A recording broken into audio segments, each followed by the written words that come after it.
श्रीगुरुभ्यो नमः परमगुरुभ्यो नमः श्रीमदानन्दतीर्थभगवत्पादाचार्यगुरुभ्यो नमः हरिः ओम् कल्याणाद्भुतगात्राय कवितार्थप्रदायिने श्रीमद्वेङ्कटनाथाय श्रीनिवासाय ते नमः हयग्रीव हयग्रीव हयग्रीवेद्यो वदेत् तस्य निसरदेवानी जन्मकन्या प्रवाहवत् कृष्णाय वासुदेवाय हरे परमात्मने प्रणतक्लेशनाशाय गोविन्दाय नमो नमः बुद्धिर्बलं यशोधैर्यं निर्भयत्वमरोगतामजाड्यं वक्पटुत्वं च हनुमत्स्मरणात् भवेत् अभ्रमं वङ्करहितं मजडं विमलं सदा आनन्दतीर्थमतुलं वदे तापत्रयापहं चित्रैः पदैश्च गम्भीरैः वाक्यैर्माणैरखण्डितैः गुरुभावं युञ्जयन्ती भाति श्रीजयतीर्थवाक् तं वन्दे नृसिंहतीर्थनिलयं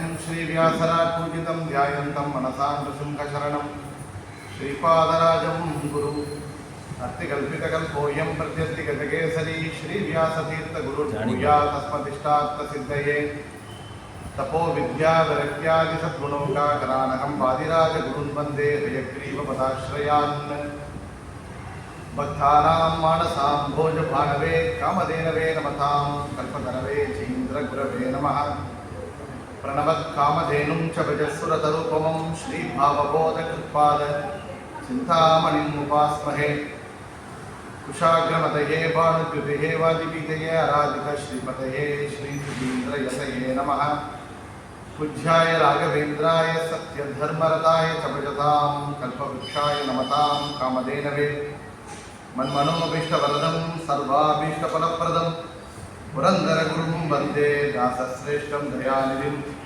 अज्ञानतिमिरच्छेदं बुद्धिसम्पत्प्रदायकं विज्ञानविमलं शान्तं विजयाख्यगुरुं भजे जलज्येष्ठदिवाकारं जगदीशपदाश्रयं जगदीतरविख्यातं जगन्नाथगुरुं भजे श्रीगुरुभ्यो नमः हरिः ओम्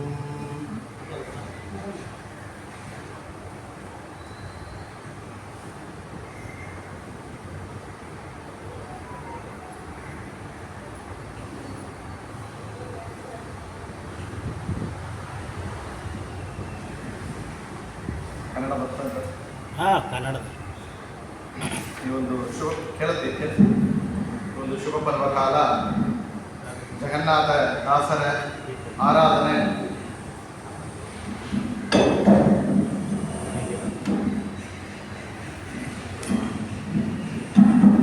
ಜಗನ್ನಾಥದಾಸರ ಆರಾಧನೆ ಪರ್ವಕಾಲ ಜಗನ್ನಾಥದಾಸರು ವಿಶೇಷವಾಗಿ ನಮಗೆ ಕೊಟ್ಟಿರುವಂತಹ ಮೇಲುಕೃತಿ ಅಂತ ಹೇಳಿದರೆ ಅದು ಕನ್ನಡ ನ್ಯಾಯಸುಧಾ ಎಂಬ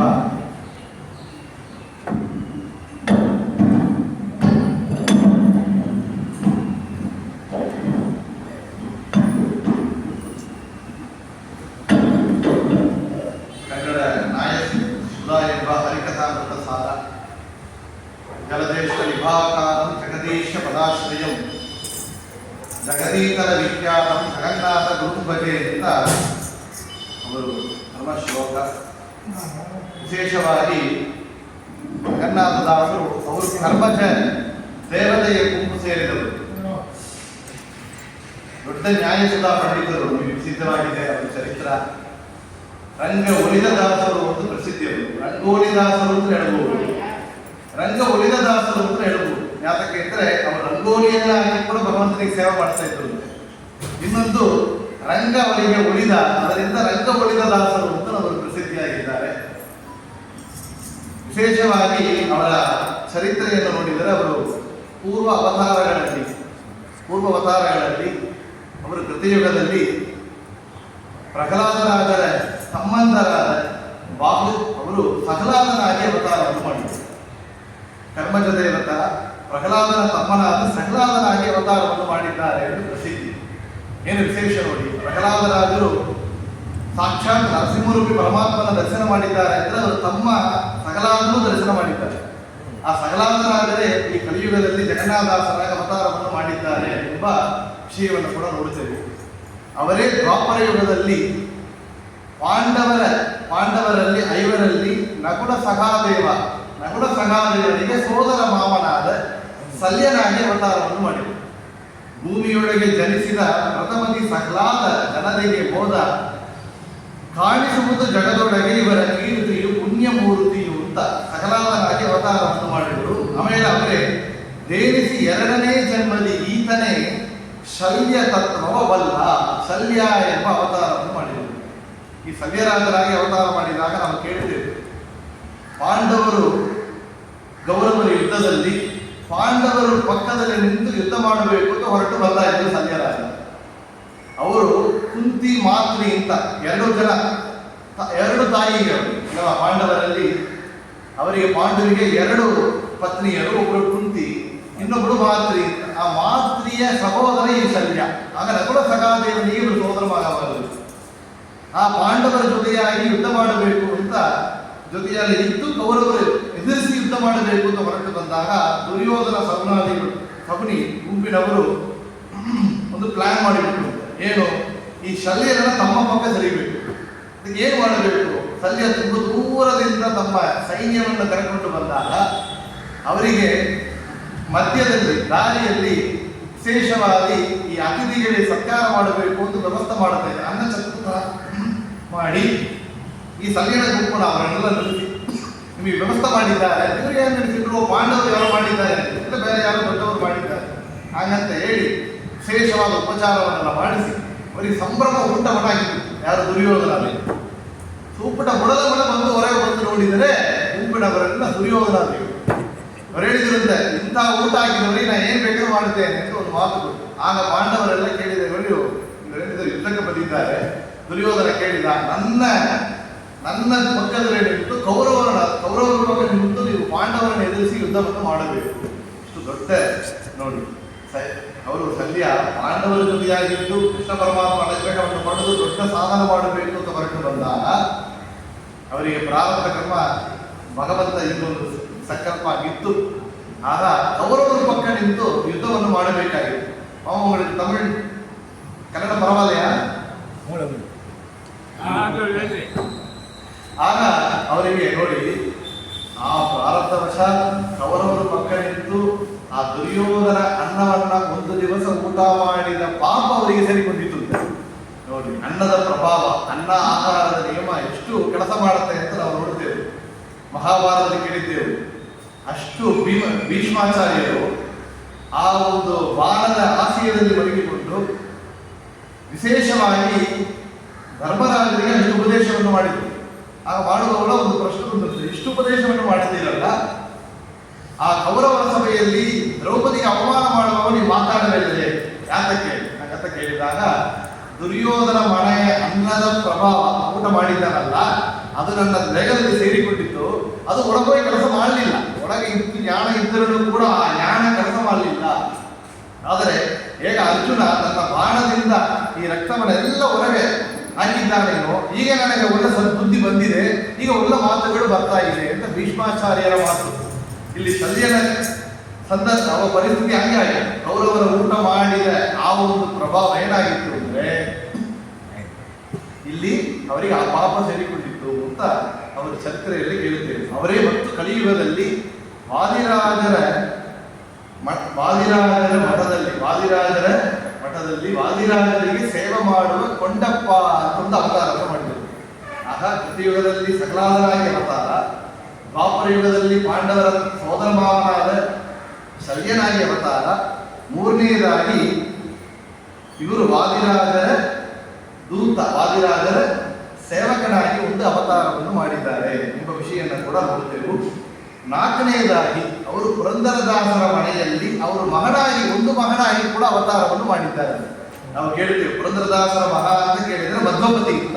ಆ ಮಧ್ವಪತಿಯೇ ಮತ್ತು ವಿಜಯದಾಸರಾಗಿ ಅವತಾರವನ್ನು ಮಾಡಿ ಪುರಂದರದಾಸರ 5 ಲಕ್ಷ ಕೃತಿಗಳ ರಚನೆ ಮಾಡುವಂತಹ ಸಂಕಲ್ಪದಲ್ಲಿ ಅವರು 4,75,000 ಮಾಡಿದ ಮೇಲೆ ಶೇಷಭಾಗವಾದ 25,000 ನನ್ನ ಮಗ ಮಧ್ವಪತಿ ಮಾಡುತ್ತಾನೆ ಅಂತ ಸಂಕಲ್ಪ ಮಾಡಿಕೊಂಡು ಪುರಂದರದಾಸರು.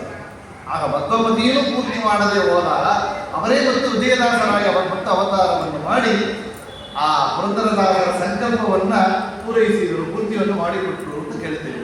ಆ ಪುರಂದರದಾಸರ ಮನೆಯಲ್ಲಿ ಅವರು ಮಗನಾಗಿ ಕೂಡ ಅವತಾರವನ್ನು ಮಾಡಿದ್ದಾರೆ ಅಂತ ಜಗನ್ನಾಥದಾಸರು. ಆಗ ಸಹ್ಲಾದನಾಗಿ ಶಲ್ಯನಾಗಿ, ವಾದಿರಾಜರ ಸೇವಕನಾಗಿ, ಕೊಂಡಪ್ಪನಾಗಿ ಮತ್ತು ಪುರಂದರದಾಸರ ಮನೆಯಲ್ಲಿ ಅವರು ಮಗನಾಗಿ ಅವತಾರವನ್ನು ಮಾಡಿದ್ದಾರೆ ಎಂಬ ವಿಷಯವನ್ನ ನಾವಿಲ್ಲಿ ನೋಡುತ್ತೇವೆ. 3ನೇ ಜನ್ಮದಿ ಕೊಂಡಪ್ಪ ರಾಜರ ದೂತ ಸುಪ್ರಖ್ಯಾತ ಅಂತ ಕೊಂಡಾಡುತ್ತಾರೆ ದಾಸರು ಅಂತ. ವಿಶೇಷವಾಗಿ ಪ್ರಾಣೇಶ ದಾಸರು ಇವರ ಅವತಾರವನ್ನೆಲ್ಲ ಮಾಡಿ ಒಂದೇ ರೀತಿಯಲ್ಲಿ ಮಾಡಿಕೊಡ್ತಾರೆ. ಜಗನ್ನಾಥ ದಾಸರು ಏನೇನು ಅವತಾರವನ್ನು ಮಾಡಿದ್ದಾರೆ ಎಂಬ ವಿಷಯವನ್ನ ಹೇಳಿದ್ದಾರೆ. ಇದರಲ್ಲಿ ವಿಶೇಷವಾಗಿ ನೋಡಿದರೆ ಇವರು ಪೂರ್ವಿಕ ಅಂತ ಕೇಳಿದರೆ ಕರ್ನಾಟಕದಲ್ಲಿ ರಾಯಚೂರು ಪ್ರಾಂತ್ಯದಲ್ಲಿ ಮಾನ್ವಿ ಪಕ್ಕದಲ್ಲಿ ಜಾಗವಾಟ ಒಂದು ಜಾಗ, ಅಲ್ಲಿ ಗ್ರಾಮದಲ್ಲಿ ಇವರ ಅವತಾರ. ನರಸಿಂಹಾಚಾರ್ ಅವರ ತಂದೆ ಕೂಡ ಒಂದು ದಾಸರಾಗಿದ್ದರು. ನರಸಿಂಹಾಚಾರ್ ಲಕ್ಷ್ಮೀಬಾಯಿ ದಂಪತಿಗಳಿಗೆ 1728ರಲ್ಲಿ ಇವರು ಹುಟ್ಟಿದ್ದಾರೆ. ಸಾಲಿವಾಗನ ಸಂಘ ಕೀಲಕನಾಮ ಸಂವತ್ಸರ ಶ್ರಾವಣ ಮಾಸ ಶುದ್ಧ ದ್ವಿತೀಯ ಅವರ ಅವತಾರ ಮಾಡಿದ ದಿವಸ. ಇವರು ವಿಶೇಷವಾಗಿ ನರಸಿಂಹದೇವರ ಉಪಾಸನ ಮಾಡಿದವರು ತಂದೆ.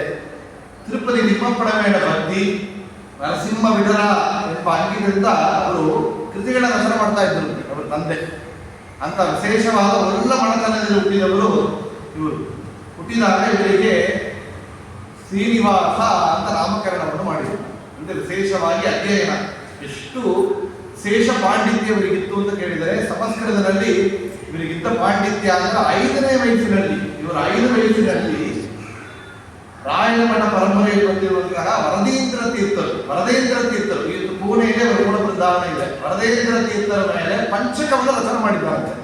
5 ವಯಸ್ಸಿನ ಬಾಲಕನಾಗಿದ್ದಾಗ ವರದೇಂದ್ರ ತೀರ್ಥರು ಪೂರ್ವಾಶ್ರಮದಲ್ಲಿ ಬಲರಾಮಾಚಾರ್ಯರು ಅಂತ, ಆ ಬಲರಾಮಾಚಾರ್ಯರ ಇದ್ದಾಗ ಅವರಲ್ಲಿ ಪಾಠವನ್ನು ಅಧ್ಯಯನ ಮಾಡಿದವರು ಓದಿದ್ದಾರೆ. ಆಗ ತಮ್ಮ ಗುರುಗಳ ಮೇಲೆ ಪಂಚಕವನ್ನು ರಚನೆ ಮಾಡಿದ್ದಾರೆ ಅಂತ ಕೇಳಿ ಪ್ರಸಿದ್ಧಿ. ಅಷ್ಟು ಸಣ್ಣ ವಯಸ್ಸಿನಲ್ಲೂ ಕೂಡ ಅಷ್ಟು ದೊಡ್ಡ ಪಾಂಡಿತ್ಯ ಅವರಿಗಿತ್ತು ಶ್ರೀನಿವಾಸಾಚಾರ್ಯರಿಗೆ. ಆಗ ವಿಶೇಷವಾಗಿ ಇವರು 17ನೇ ವಯಸ್ಸಿನಲ್ಲಿ ಸುಧಾಮಂಗಳ ಮಾಡಿದ್ದಾರೆ. ಈ ಸರ್ವಮೂಲ ಪಾಠವನ್ನು ಅಧ್ಯಯನ ಮಾಡಿ ಮತ್ತು ಸುಧಾಮಂಗಳವನ್ನು ಮಾಡಿದ್ದಾರೆ. ರಾಮಾಚಾರ್ಯರೆಂಬ ಅವರ ಮಗಳಾಗಿರುವಂತಹ ಕಮಲಮ್ಮ ಎಂಬವಳನ್ನು ಮದುವೆಯಾದವರು ಗೃಹಸ್ಥಾಶ್ರಮವನ್ನು ಸ್ವೀಕಾರ ಮಾಡಿದಾಗ ಎಷ್ಟು ಸಂಸ್ಕೃತ ಮೇಲೆ ಇವರಿಗೆ ಎಷ್ಟು ಒಂದು ಆಸಕ್ತಿ ಇತ್ತು ಅಂದರೆ, ಅಷ್ಟೇ ಕೌರವ ಕೊಟ್ಟಿದ್ದರು, ಅಷ್ಟೇ ಕೌರವ ಕನ್ನಡ ಭಾಷೆ ಅಷ್ಟು ಕೊಡಲಿಲ್ಲ ಅವರಿಗೆ. ಕನ್ನಡ ಮಾತೃಭಾಷೆ ಆಗಿದೆ. ಆದರೂ ಕೂಡ ದೇವರ ವಿಷಯದಲ್ಲಿ ಪಾಠ ಪ್ರವಚನಾಲಯಗಳು ಮಾಡಬೇಕಾದ್ರೆ, ದೇವರನ್ನ ಸ್ತೋತ್ರ ಮಾಡಬೇಕಾದರೆ, ಆರಾಧನೆ ಮಾಡಬೇಕಾದರೆ ಸಂಸ್ಕೃತ ಭಾಷೆ ಒಂದೇ ಶ್ಲಾಘ್ಯ ಎಂಬ ಚಿಂತನೆ ಇವರಿಗೆ. ಅದರಿಂದ ಏನಾಗಿತ್ತು ಅಂದರೆ, ಎಷ್ಟು ಅಂದರೆ ಮಡಿಯಲ್ಲಿ ಬಂದಾಗ ಇವರು ಮಡಿಯಲ್ಲಿ ಸ್ನಾನ ಮಾಡಿ ಬಂದಿದ್ರೆ ನೋಡಿ, ಅವರ ಮನೆಯಲ್ಲಿ ಯಾರು ಸಂಸ್ಕೃತ ಬಿಟ್ಟು ಬೇರೆ ಭಾಷೆಯಲ್ಲಿ ಶಬ್ದಗಳಿಗೆ ಬೀಳಿ ಬಿಡಬಾರದು ಅಂದ್ರೆ ಅವರ ಹೆಂಡತಿ ಅಷ್ಟು ಸಂಸ್ಕೃತದಲ್ಲಿ ಬೆಣ್ಣ ಅವರು ವಿದೂಷಿಯಾಗಿದ್ದರು ಅಂತ ತಿಳಿಬೇಕು. ಆದ್ರೆ ನೋಡಿ, ಮಡಿಯಲ್ಲಿ ಮಾತಾಡಕ್ಕಾಗೋದಿಲ್ಲ. ಆಗ ಮಡಿಯಲ್ಲಿ ಯಾರೋ ಕನ್ನಡದಲ್ಲಿ ಮಾತಾಡಿದ್ರೆ ಇವರು ಮತ್ತು ಮೈಲಿಗಾಗಿದ್ರೆ ತ್ರಾಣ ಮಾಡಿ ಬರ್ತಾ ಇದ್ರು. ಅಷ್ಟು ಸಂಸ್ಕೃತ ಭಾಷೆ ಮೇಲೆ ಅವರಿಗೆ ಎಷ್ಟು ಒಂದು ಪ್ರೀತಿ ಇತ್ತು, ಅಷ್ಟು ಕನ್ನಡ ಭಾಷೆ ಮೇಲೆ ಭಾಷೆಗಳಿಂದ ಇಲ್ಲ. ಆಗ ಅದೇ ಸಮಯದಲ್ಲಿ ಕೇಳ್ತೇವೆ, ಅವರು ಇದ್ದ ಆ ಒಂದು ಪ್ರಾಂತ್ಯ, ಮಾನ್ವಿ ಪ್ರಾಂತ್ಯ ಅಂದ್ರೆ ಮನು ತೀರ್ಥ ಇದ್ದ ಒಂದು ಸ್ಥಾನ. ಮನು ಚಕ್ರವರ್ತಿ ಶತರೂಪಾದೇವಿ ತಪಸ್ಸು ಮಾಡಿದ ಜಾಗ ಮನು. ಆ ಜಾಗ ತಪಸ್ಸು ಮಾಡಿದ್ರಿಂದ ಅದಕ್ಕೆ ಮಾನ್ವಿಯಿಂದ ಜಾಗ ಹೆಸರು. ಅವ್ರ ಊರಿಗೆ ಅಮೂಲ್ಯವಾದ ಮೂಲಿಗೆಗಳು ಇಲ್ಲಿತ್ತು, ಔಷಧಾದಿಗಳು ಇರ್ತಂತೆ. ಸಂಜೀವಿ ರಾಯನ ಸನ್ನಿಧಾನ, ವಾಯುದೇವರ ಬೆಟ್ಟದ ಮೇಲೆ ವಾಯುದೇವರ ಸನ್ನಿಧಾನ ಇದೆ. ಅಂತ ಒಂದು ಪ್ರಾಂತ್ಯದಲ್ಲಿ ಇವರು ವಾಸ. ಇವರು ಸಮಕಾಲದವರು ಅಂತ ಕೇಳಿದರೆ ರಾಯಮಠದ ವರದೇಂದ್ರ ತೀರ್ಥರು, ಉತ್ತರಾದಿ ಮಠದ ಸತ್ಯಬೋಧ ತೀರ್ಥರು, ರಾಯಮಠದ ಸೂರ್ಯನ ತೋರಿಸಿದವರು ರಾತ್ರಿಯಲ್ಲಿ ಕೇಳಿ ಪ್ರಸಿದ್ಧಿ. ವರದೇಂದ್ರ ತೀರ್ಥರು ಅಂದರೆ ರಾಘವೇಂದ್ರ ವಿಜಯಲ್ಲಿ ಕೋಟ್ ಮಾಡ್ತಾರೆ, ನಮಗೆ ಹಿಂದೆ ಬರುವಂತಹ ವರದೇಂದ್ರ ತೀರ್ಥರು ವಿಶೇಷವಾಗಿ ಗ್ರಂಥ ರಚನೆ ಮಾಡ್ತಾರೆ ಅಂತ ಸುಂದರ ಕೋಟ್ ಮಾಡಿದ್ದಾರೆ. ಅಷ್ಟು ವಿಶೇಷ ವರದೇಂದ್ರ ತೀರ್ಥರು ಎಷ್ಟೋ ದಾಸರುಗಳಿಗೆ ಅನುಗ್ರಹವನ್ನು ಮಾಡಿದವರು, ತಾನೇ ದಾಸಕೃತಿಯನ್ನು ರಚನೆ ಮಾಡಿದ್ದಾರೆ. ಇವತ್ತು ಕೂಡ ಅವರು ಕನ್ನಡ ತಂತ್ರಸಾರ ಸಂಗ್ರಹ, ಆಚಾರ್ಯರು ಮಾಡಿದ ತಂತ್ರಸಾರ ಸಂಗ್ರಹಗಳನ್ನ ದೀರ್ಘಕೃತಿಯಾಗಿ ಕನ್ನಡದಲ್ಲಿ ಕನ್ನಡ ತಂತ್ರಸಾರ ಸಂಗ್ರಹ ಅಂತ ಕೊಟ್ಟವರು ವರದೇಂದ್ರ ತೀರ್ಥರು. ಅಂತ ಸಮಕಾಲದಲ್ಲಿದ್ದವರು ಸತ್ಯಸಂಧ ತೀರ್ಥರು, ಭುವನೇಂದ್ರ ತೀರ್ಥರು, ವ್ಯಾಸ ತತ್ವಜ್ಞ ತೀರ್ಥರು, ಶ್ರೀರಂಗದ ಸುಪತೀಂದ್ರ ತೀರ್ಥರು, ಉಪೇಂದ್ರ ತೀರ್ಥರೆಲ್ಲ ಇವರು ಸಮಕಾಲದಲ್ಲಿದ್ದವರು. ಇವರೆಲ್ಲ ಸನ್ಯಾಸಿಗಳು, ಪೀಠಾಧೀಶರು. ಮತ್ತೆ ದಾಸರುಗಳು ನೋಡಿದರೆ ವಿಜಯದಾಸರು, ಕಲ್ಲೂರು ಸುಬ್ಬಣ್ಣದಾಸರು, ಗೋಪಾಲದಾಸರು, ಇವರೆಲ್ಲ ಇವರ ಸಮಕಾಲದಲ್ಲಿದ್ದರು. ವೇಣು ಸೋಮಪುರದಲ್ಲಿದ್ದ ವ್ಯಾಸ ತತ್ವಜ್ಞಾನಿ ಇದ್ದರು. ಅವರೇ ವಿಶೇಷವಾಗಿ ದಾಸರಾಗಿ ಇದ್ದರು, ಸನ್ಯಾಸ ಸ್ವೀಕಾರವನ್ನು ಮಾಡಿದವರು ಅಂತ ಕೇಳ್ತೇವೆ. ಅವರೆಲ್ಲ ಇವರು ಸಮಕಾಲದಲ್ಲಿದ್ದವರು. ಅಂತ ವಿಶೇಷವಾದ ಇವರು ಕಾಲ, ಅಂತಹ ಕಾಲದಲ್ಲಿ ನಾವು ಕೇಳಿದ್ದೇವೆ, ಚರಿತ್ರೆ ಎಲ್ಲ ಗೊತ್ತಾಗಿ ಸಂಕ್ಷಿಪ್ತವಾಗಿ ಹೇಳ್ತಾ ಹೋಗ್ತೇವೆ. ಅಂತ ಅವರಿಗೆ ಸಮಕಾಲದಲ್ಲಿ ವಿಜಯದಾಸರು ಇವರು ಪ್ರಾಂತ್ಯಕ್ಕೆ ಬರ್ತಾ ಇದ್ರು. ವಿಜಯದಾಸರು ಇವರಿಗೆ ದೂರದಲ್ಲಿ ಸ್ವಂತವೂ ಆಗಬೇಕು ಅಂತ ಹೇಳ್ತಾರೆ. ಅಂತ ವಿಜಯದಾಸರಿಗೆ ಎಷ್ಟೊಂದು ಮಹಿಮೆ ಭಗವಂತನ ಅನುಗ್ರಹ ಅಂತ ಹೇಳಿದರೆ, ಅವರು ಬಾಲ್ಯತನದಲ್ಲಿ ಅಷ್ಟೊಂದು ಬಡತನ ಅವರಿಗೆ. ನಮಗೊಂದು ಭಾಗ್ಯ, ಐನಾವರ ಮಠ ಅಂದ್ರೆ ಐನಾವರ ಮುಖ್ಯ ಪ್ರಾಣದೇವರ ಸನ್ನಿಧಾನ, ರಾಯರ ಸನ್ನಿಧಾನ, ಯಾವಾಗಲೂ ವಿಶೇಷ ಅನುಗ್ರಹ. ಒಂದು 8 ವರ್ಷ ಕಾಲಕ್ಕೆ ಮುಂಚೆ ಇಲ್ಲಿ ಬಂದಿದ್ದೆ ನಾನು, ಅಲಂಕಾರ ಬಂದಿ ಮತ್ತು ಪ್ರವಚನಕ್ಕೆ ಬಂದಿದ್ದಾರೆ ಎಷ್ಟೋ ಬಾರಿ. ಅದು ಇದಕ್ಕೆ ಮುಂಚೆ ಬಂದದ್ದು ಅಂದ್ರೆ ಇದೇ ವಿಜಯದಾಸರ ಆರಾಧನೆಗಾಗಿ ಬಂದಿದ್ದೆ. ಇವತ್ತು 8 ವರ್ಷಕ್ಕೆ ಮೇಲೆ ವಿಜಯದಾಸರ ಅನುಗ್ರಹ ತಮ್ಮ ಶಿಷ್ಯರಾದ ಜಗನ್ನಾಥದಾಸರ ಆರಾಧನೆಗೆ ಕಳಿಸಿಕೊಂಡಿದ್ದಾರೆ. ವಿಜಯದಾಸರ ಅನುಗ್ರಹ ಅಂತ ಹೇಳಿದ್ರೆ, ವಿಜಯದಾಸರ ಬಾಲ್ಯದಲ್ಲಿ ಅಷ್ಟೊಂದು ಬಡತನ ಇತ್ತು. ತನ್ನ ಹೆಂಡತಿಗೆ ಒಂದು ಬಾರಿ ಒಂದು ಗಂಜಿ ಆಗುವಂತಹ ಒಂದು ಬಾಲ್ಯ ಕೂಡ ಇಲ್ಲ, ತುಂಬಾ ವಿಚಾರ ಇರ್ತದೆ. ಅಷ್ಟೊಂದು ಬಡತನ. ತಮ್ಮಂದರಿಗೆ ಚಳಿಯಲ್ಲಿ ಹೊದ್ದಿಲ್ಲ ಕೇಳೋಲ್ಲ, ಮಣಮಣೆಯಾಗಿ ವಸ್ತ್ರ ಸಿಕ್ಕೋದು ಅಂತ ಕೇಳ್ತಾ ಇದ್ರು. ಅಷ್ಟೊಂದು ಬಡತನ ಇದ್ದರು. ಆ ಒಂದು ಬಡತನದಲ್ಲಿದ್ದವರಿಗೆ ಭಗವಂತನೇ ವಿಶೇಷವಾಗಿ ವೇದವ್ಯಾಸರೇ ಪುರಂದರದಾಸರ ರೂಪದಲ್ಲಿ ಬಂದು ಸುಪ್ಪಳದಲ್ಲಿ ಬಂದು ಅವರಿಗೆ ವ್ಯಾಸಕಾಸಿಗೆ ಕರ್ಕೊಂಡು ಹೋಗಿ ವ್ಯಾಸ ವಿಠಲ ಅಲ್ಲಿ ಅವರಿಗೆ ವಿಜಯ ವಿಠಲ ಎಂಬ ನಾಮವನ್ನ ನಾಲಿಗೆಯಲ್ಲಿ ಬರೆದಾಗ ಅವರಿಗೆ ವಿಶೇಷವಾಗಿ ಅನುಗ್ರಹವನ್ನು ಪಡೆದರು ಅಂತ ವಿಜಯದಾಸರು ತನ್ನ ಕೃತಿಯಲ್ಲಿ ಕೊಂಡಾಡಿದ್ದಾರೆ. ತಮ್ಮ ಫ್ಲಾಶ್ ಬ್ಯಾಕ್ ನಾನೇ ಹೇಳಿಕೊಡುತ್ತಾರೆ. ಎಂತ ಒಂದು ಸ್ಥಿತಿಯಲ್ಲಿ ಇದ್ದ ನಾನು ಇವತ್ತು ಇಷ್ಟೊಂದು ಭಾಗ್ಯವನ್ನು ಪಡೆದಿದ್ದಾನೆ. ಒಂದು ವೇಳೆ ತನ್ನ ಹೆಂಡತಿಗೆ ಗತಿ ಹಾಕಲಿಕ್ಕೆ ಆಗದೇ ಪರಿಸ್ಥಿತಿ ಇದ್ದ ನಾನು ಇನ್ನು 10,000 ಜನಕ್ಕೆ ಊಟ ಹಾಕುವಂತ ಭಾಗ್ಯವನ್ನು ಕೊಟ್ಟಿದ್ದಾನೆ. ನಿತ್ಯ 10,000 ಜನಕ್ಕೆ ಊಟ ಹಾಕುವಂತ ಭಾಗ್ಯವನ್ನು ಭಗವಂತ ಕಲ್ಪಿಸಿದ್ದಾನೆ. ನಿತ್ಯ ಒಂದು ಹರಕು ಪುಟ್ಟ ಇದ್ದರೆ ಸ್ವಲ್ಪ ಸಾಕು ಅಂತ ಕೇಳ್ತಾ ಇದ್ದ ನನಗೆ ಇವತ್ತು ನಿತ್ಯ ಹೊಸ ವಸ್ತ್ರವನ್ನು ಸ್ವೀಕಾರ ಮಾಡ್ತಾ ಇದ್ದೇನೆ. ಹೊಸ ವಸ್ತ್ರವನ್ನು ಸ್ವೀಕಾರ ಮಾಡ್ತಾ ನಿತ್ಯನು ಯಾರ್ಯಾರು ನೀಚೋಚ ತೆರೆಯದೆ ಸರ್ವರ ಜನರ ಪಾದಕ್ಕೆ ಬೀಳ್ತಾ ಇದ್ದೆ ನಾನು, ದೊಡ್ಡವ ಚಿಕ್ಕವ ತೆರೆಯದೆ. ಇವತ್ತು ನನ್ನ ಪಾದದಲ್ಲಿ ಕಾಶಿರಾಜ ಎಲ್ಲ ದೊಡ್ಡವರೆಲ್ಲ ಬಂದು ಬಿಡ್ತಾ ಇದ್ದಾರಲ್ಲ, ಇದೆಲ್ಲ ನನ್ನ ಪುಣ್ಯ ಹೋದರೆ ಇಲ್ಲ. ನಿನ್ನ ಉಳುಮೆಯಿಂದ ನಿಗಿಡ ಜನರು ಬಂದು ಮನಿಸುವರು ಮಹಾರಾಯ, ಎನ್ನ ಪುಣ್ಯಗಳಿಂದ ಈ ಬರಿ ಉಂಟೇನೋ ನಿನ್ನದೇ ಸಕಲ ಸಂಪತ್ತು, ನಿನ್ನದೇ ಸಕಲ ಸಂಪತ್ತು, ನನ್ನ ಪುಣ್ಯಗಳು ನಾಪ ನಿನ್ನ ಸಂಪತ್ತು, ನೀನೇ ಕೊಟ್ಟ ಸಂಪತ್ತು ಅಂತ ವಿಜಯದಾಸ ಕೊಂಡಾಡ್ತಾರೆ. ಅಂತ ಅವರು ಇವರು ಪ್ರಾಂತಿ ಬಂದಾಗ ಹೇಳಿರುತ್ತೆ, ನಾವು ಉಚ್ಚವೃತ್ತಿಯಾಗಿ ಬ್ರಾಹ್ಮಣ ಭೋಜನವನ್ನು ಮಾಡುತ್ತೇನೆ. ಇಲ್ಲಿ ಶ್ರೀನಿವಾಸಾಚಾರ್ಯರು ದೊಡ್ಡ ಪಂಡಿತರು, ಅವರನ್ನು ಕರೆದರು ಊಟಕ್ಕೆ ಬರಬೇಕು ಅಂತ ಕರೆದಾಗ ಅವರು ಮೊದಲಿ ಅಷ್ಟವರಿಗೆ ಸಮ್ಮತ ಇಲ್ಲ. ಯಾತಕ್ಕೆ ಈ ರೀತಿಯಲ್ಲಿ ಕನ್ನಡದಲ್ಲಿ ದಾಸ ಸಾಹಿತ್ಯವನ್ನು ಹೇಳಿ ಭಗವಂತನ ಅನುಗ್ರಹವನ್ನು ಪಡೆಯಬಹುದಾ? ಜ್ಞಾನವನ್ನು ಪಡೆಯಬೇಕು ಅಂದರೆ ಸಂಸ್ಕೃತ ಗ್ರಂಥಗಳಿಂದಲೇ ಓದಬೇಕು, ಸಂಸ್ಕೃತ ಭಾಷೆಯಿಂದಲೇ ಉದ್ಧಾರ ಆಗಬೇಕು. ಈ ಕನ್ನಡದಲ್ಲಿ ಹಾಡು ಬರೆಯುವುದು ಹೇಳುವುದು ಅದೆಲ್ಲ ಅಷ್ಟೊಂದು ಸಾಧ್ಯ ಇಲ್ಲ ಅಂತ ಅವರ ಚಿಂತನೆ. ಏನೋ ಅವರು ಸಮ್ಮತ ಆಗಿಲ್ಲ ಅಂದರೆ ಏನು ಹೇಳಿಲ್ಲ, ಮಾತು ಕೊಟ್ಟಿದ್ರು. ಅದರ ಊಟಕ್ಕೆ ಸಿದ್ಧವಾಗಿದೆ, ಮುಂಜಾವೃತ್ತಿ ಆಗಿದೆ, ದೇವರ ಪೂಜೆ ಆಗಿದೆ, ವೈಶ್ವದೇವ ಇತ್ಯಾದಿಗಳೆಲ್ಲ ಆಗಿದೆ. ಬ್ರಾಹ್ಮಣ ಭೋಜನ ಮಾಡಬೇಕು. ಸಾವಿರಾರು ಜನಗಳು ಕೂತಿದ್ದಾರೆ. ಅವರೇ ಶ್ರೀನಿವಾಸಾಚಾರ್ಯರು, ನಮ್ಮ ಊರಲ್ಲೇ ಇರುವಂತಹ ದೊಡ್ಡ ಪಂಡಿತರು ಬರಬೇಕಾಗಿದೆ, ಪಾಠ ಪ್ರವಚನವನ್ನು ಮಾಡಬಹುದು, ಅವರನ್ನ ಕಲಿಬೇಕು. ಅವರು ಬರಲಿಲ್ಲ ಅಂತ ಹೇಳಿದಾಗ ಒಬ್ಬರು ತಮ್ಮ ಶಿಷ್ಯರನ್ನ ಕಳೆದುಕೊಡ್ತಾರೆ. ಆಗ ಇವರು ನೋಡಿದರೆ ದಾಸರು ತಮ್ಮ ಮನೆಯಲ್ಲಿ ಅಂಗಾರಕ್ಷರು ಆಗಿದೆ ಬಂದುಕೊಂಡಿದ್ದಾರೆ. ಏನಾಗಿದೆ ಅಂದರೆ, ನನಗೆ ತುಂಬಾ ಗೊತ್ತಾದರೆ ಹೊಟ್ಟೆ ನೋವು ಬರ್ತಾ ಇದೆ, ಅದರಿಂದ ನಾನು ಊಟ ಆಗಿದೆ, ಊಟ ಮಾಡಿ ಬಿಟ್ಟಿದ್ದೇನೆ. ಅವರಿಗೆ ಏನೋ ಒಂದು ಕಾರಣ ಹೇಳಬೇಕಾಗಿತ್ತು. ಈ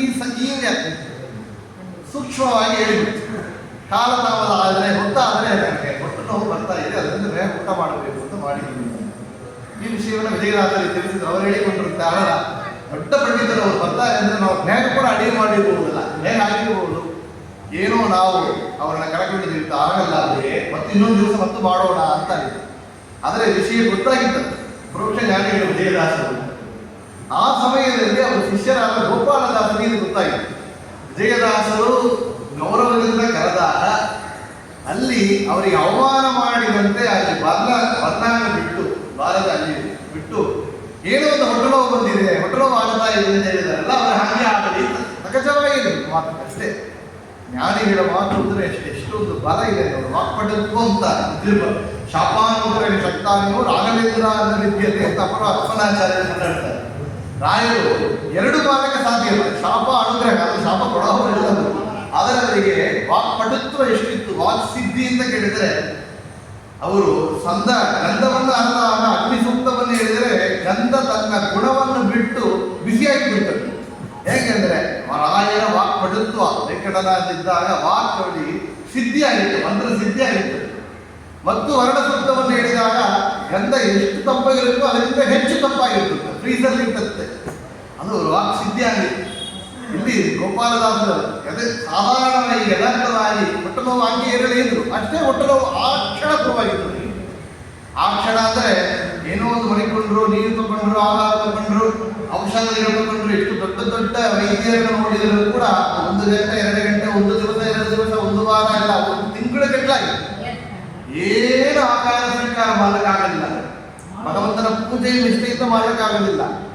ಸ್ನಾನ ಸಂಧ್ಯಾವಂದನೆ ಮಾಡಲಿಕ್ಕೆ, ಪಾಠ ಪ್ರವಚನ ಮಾಡಲಿಕ್ಕಾಗಲಿಲ್ಲ. ದೇವರ ಪ್ರಸಾದ ಸ್ವೀಕಾರ ಮಾಡಲಿ ಆಗಲಿಲ್ಲ. ಎಷ್ಟೊಂದು ಕಷ್ಟ ಆಗಿದೆ. ಹೊಟ್ಟೆ ನೋವು ನಮಗೆ ಏನೋ ಒಂದು ದಿವಸ ಒಂದು ವೇಳೆ ಆದರೆ ನಮಗೆ 20 ಸೆಕೆಂಡ್ ಆಗುತ್ತೆ. ನಮಗೆ ತಿಂಗಳು ಕಟ್ಟಲು ಒಂದು ಹೊಟ್ಟೆ ನೋವು ಬಂದಾಗ ಏನು ಮಾಡಬೇಕು ನೋಡಿ. ಅಷ್ಟು ಆ ಸಮಯ ಅವರು ಎಲ್ಲ ಹೇಳಿದಿರುತ್ತೆ. ಅವರಿಗೆ ದೊಡ್ಡ ಪಂಡಿತವರು. ನಮಗೆ ಶ್ರೀನಿವಾಸಾಚಾರ್ಯ ನಾಮಕರಣ ಮಾಡಿದ್ದಾರೆ. ತಿರುಪತಿ ದಿಬ್ಬಪ್ಪನ ಹೋಗಿದ್ರೆ ವರ ಕೊಡುವವ ಅಂತ, ವರ ಕೊಡುವ ಶ್ರೀನಿವಾಸನ ನಾವು ನೋಡಿ ದರ್ಶನವನ್ನು ಮಾಡಿ ಅವರಲ್ಲಿ ಪ್ರಾರ್ಥನೆಯನ್ನು ಮಾಡೋಣ, ಸೇವೆ ಮಾಡೋಣ. ತಿರುಪತಿ ಹೋಗಿದ್ರು, ಅಲ್ಲಿ ಸೇವೆಯನ್ನು ಮಾಡಿದರು. ಅಲ್ಲಿ ಎಷ್ಟೋ ದಿವಸಗಳು ಸೇವೆ ಮಾಡಿದ್ರು ಅಲ್ಲಿ ಹೊಟ್ಟೆ ನೋವು ಅಲ್ಲಿನೂ ಪರಿಹಾರ ಆಗಿಲ್ಲ. ನೋಡಿದ್ರು ಮತ್ತೇನು ಮಾಡಿದವು, ಮತ್ತು ಅಲ್ಲಿಂದ ಸೋಳಿಂಗರಿಗೆ ಬರ್ತಾರೆ, ಗಡಿಗಾಚಲಕ್ಕೆ ಬಂದಿದ್ದಾರೆ. ಅವರು ಎಷ್ಟೋ ಕೃತ್ಯಗಳನ್ನ ತಿರುಪತಿ ದಿಬ್ಬಪ್ಪನ ಮೇಲೆ ಮಾಡಿದ್ದಾರೆ. ಸಡೆಯೆಲ್ಲವೂ ನುಡಿದೆನೆಂಬುದ ಕಟಕ ಜಗನ್ನಾಥ ವಿಠಲ ವಿಹಂಗಪ ಅಂತ ತಿರುಪತಿ ದಿಬ್ಬಪ್ಪನ ಮೇಲೆ ಒಂದು ಕೃತಿ ಇದೆ. ನಂಬಿದ ಭಕ್ತ ಕುಡುಂಬಿ ಎಂಬೋ ಜಾಂಬಕ ವಾಲ್ಮೀಕ ಕೃಪಾಳು ಕರುಣಿಸೋ ಅಂತ ತಿರುಪತಿ ದಿಬ್ಬಪ್ಪನ ಮೇಲೆ ಕೃತಿಗಳನ್ನ ಮಾಡಿದ್ದಾರೆ. ಇಲ್ಲಿ ನೇರ ಸೋಳಿಗರಿಗೆ ಬಂದರು, ಗಡಿಗಾಚಲಕ್ಕೆ ಬಂದಿದ್ದಾರೆ. ಗಡಿಗಾಚಲದಲ್ಲಿ ನರಸಿಂಹದೇವರ ಮೇಲೆ ಉಪಾಸನೆಯನ್ನು ಮಾಡುತ್ತಾ ಅಲ್ಲಿ ತಪ್ಪನ್ನು ಮಾಡಿದರು.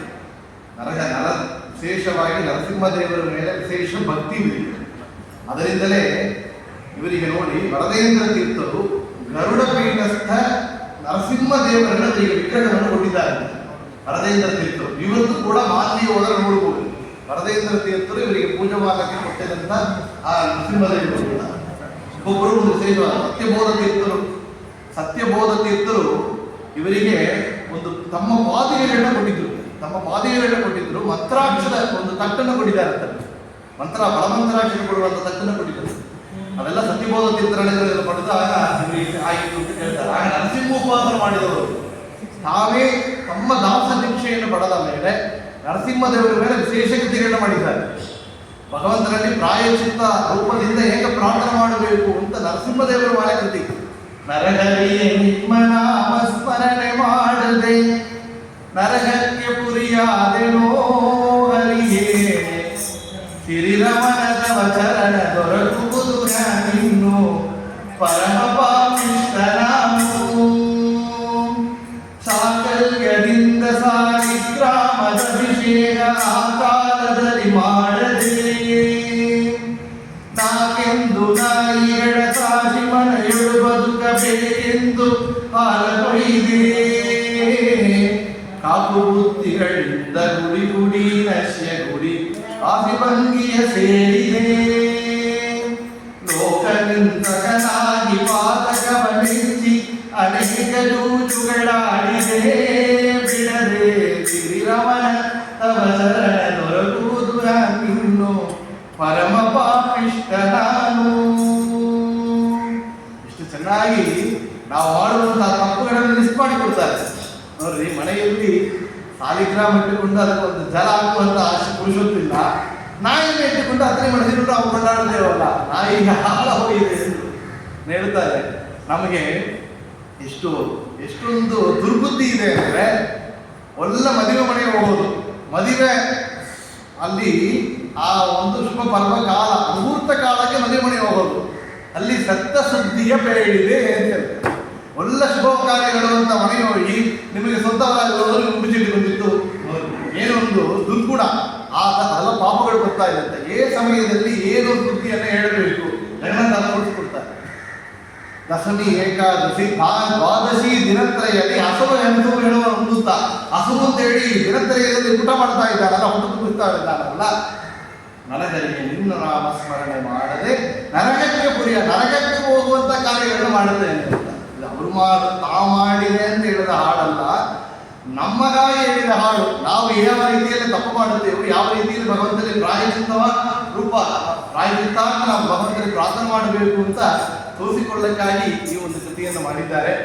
ಆಗ ಅಲ್ಲಿ ಪರಿಹಾರದಲ್ಲಿ ತಪಸ್ಸು ಮಾಡಿದ್ರು. ಆಮೇಲೆ ಹೊಟ್ಟನೋ ಪರಿಹಾರ ಎಲ್ಲ ನೇರ ಅಲ್ಲಿ ಮಂತ್ರಾಲಯಕ್ಕೆ ಬರ್ತಾರೆ. ಮಂತ್ರಾಲಯಕ್ಕೆ ಬಂದು ರಾಯರಲ್ಲಿ ಸೇವೆಯನ್ನು ಮಾಡಿದರು. ಎಷ್ಟೋ ದಿವಸ ಕಾಲ ಇದ್ದು ರಾಯರಿಗೆ ಪ್ರದಕ್ಷಿಣ ನಮಸ್ಕಾರ ಸೇವೆ ಇತ್ಯಾದಿಗಳನ್ನು ಮಾಡುತ್ತಾ ಬಂದಾಗ ಅಲ್ಲಿನೂ ಅವರಿಗೆ ಒಟ್ಟು ನೋವು ಸರಿಯಾಗಿಲ್ಲ. ನೋಡಿದ್ರಂತೆ ಇನ್ನು ಮತ್ತೆ ಎಲ್ಲಿ ಹೋಗೋದು, ಯಾಕೆ ಮುಕ್ಕಡ ಹಾಕಿಯೋ ಗುರುವೇ ಅಂತ, ಯಾಕಪ್ಪ ಮುಕ್ಕಡ ಹಾಕಿ ಅಂತ ರಾಯರಲ್ಲಿ ಬೇಡಿದಂತೆ ಏನು ನನಗೆ ಏನು ಬಂದು ಮುಂದೆ ಉತ್ತರ ಸಿಕ್ಕಿಲ್ಲ, ಮುಂದೆ ದಾರಿ ಗೊತ್ತಿಲ್ಲ. ತಿರುಪತಿ ಹೋಗಿ ಬಂದಿದ್ದೇನೆ, ಕಡಿಕಾಲದಲ್ಲಿ ಸೇವೆ ಮಾಡಿ ಆಗಿದೆ, ಈಗ ಮಂತ್ರಾಲಯದಲ್ಲೂ ಸೇವೆ ಆಗಿದೆ, ಇನ್ನೂ ದಾರಿ ಗೊತ್ತಿಲ್ಲವಲ್ಲ, ಮತ್ತೇನು ಮಾಡಬೇಕು? ಪ್ರಾಣ ತ್ಯಾಗ ಮಾಡಬೇಕು. ಇನ್ನು ಬದುಕಿರೋ ಪ್ರಯೋಜನ ಇಲ್ಲ. ಯಾತಕ್ಕೆ? ಇಷ್ಟು ದೊಡ್ಡ ಪಾಂಡಿತ್ಯವನ್ನು ಪಡೆದು ನಿತ್ಯ ಸುಧಾದಿ ಗ್ರಂಥಗಳನ್ನ ಪಾಠ ಪ್ರವಚನ ಮಾಡುತ್ತಾ, ನಿತ್ಯ ದೇವರ ಪೂಜೆಯನ್ನು ಮಾಡುತ್ತಾ, ದೇವರ ಪ್ರಸಾದವನ್ನು ಸ್ವೀಕಾರ ಮಾಡುತ್ತಾ ಇದ್ದ ಬದುಕಿನಿಂದ ಹೊರಗೆ ಬಂದು ಈಗ ಏನೇ ಮಾಡಲಿಕ್ಕಾಗದಂತೆ ಈ ಒಂದು ಹೊಟ್ಟನೋವು ಬಂದಿದ್ದಲ್ಲ, ಏನು ಮಾಡಬೇಕು? ಇನ್ನು ಬದುಕಿ ಪ್ರಯೋಜನ ಇಲ್ಲ, ಈ ಜನ್ಮ ವ್ಯರ್ಥವಾಗುತ್ತಾ ಇದೆ, ಈ ತುಂಗಾ ನದಿಯಲ್ಲಿಯೇ ತನ್ನ ದೇಹವನ್ನು ಬಿಡೋಣ ಅಂತ ಸಂಕಲ್ಪವನ್ನು ಮಾಡಿಕೊಂಡ್ರು. ಆಗ ಅಶರೀರಿಯಾಗಿ ಮಾತು ಕೇಳಿದರು ಅಂತ ಹೇಳಿದುಂಟು, ಸ್ವಪ್ನದಲ್ಲಿ ಬಂದಿರುವಂತ ಉಂಟು. ಆಗ ಅವರಿಗೆ ಆ ಶಬ್ದ ಪರಿಚಯವಾದ ಶಬ್ದ ಅಂತ. ಯಾತಕ್ಕೆ? ಆ ರಾಯರೇ ಪೂರ್ವವತಾರದಲ್ಲಿ ಪ್ರಹ್ಲಾದರಾಜರಾಗಿದ್ದಾಗ ಅವರು ತಮ್ಮನಾದ ತಾವು ಪ್ರಹ್ಲಾದರಾಜರಾಗಿದ್ದು ಸೇವೆ ಮಾಡಿದವರಲ್ಲ. ಏನೊಂದು ಭಾಗ್ಯ! ರಾಯರು ಹೇಳಿದಂತೆ, ಶ್ರೀನಿವಾಸಾಚಾರ್ಯರೇ ಈ ಒಂದು ಹೊಟ್ಟನೋವಿಗೆ ಕಾರಣ ಅಂತ ಕೇಳಿದರೆ ಅದು ನೀವು ವಿಜಯದಾಸರಿಗೆ ಮಾಡಿದ ಅವಮಾನ ಕಾರಣವಾಗಿದೆ.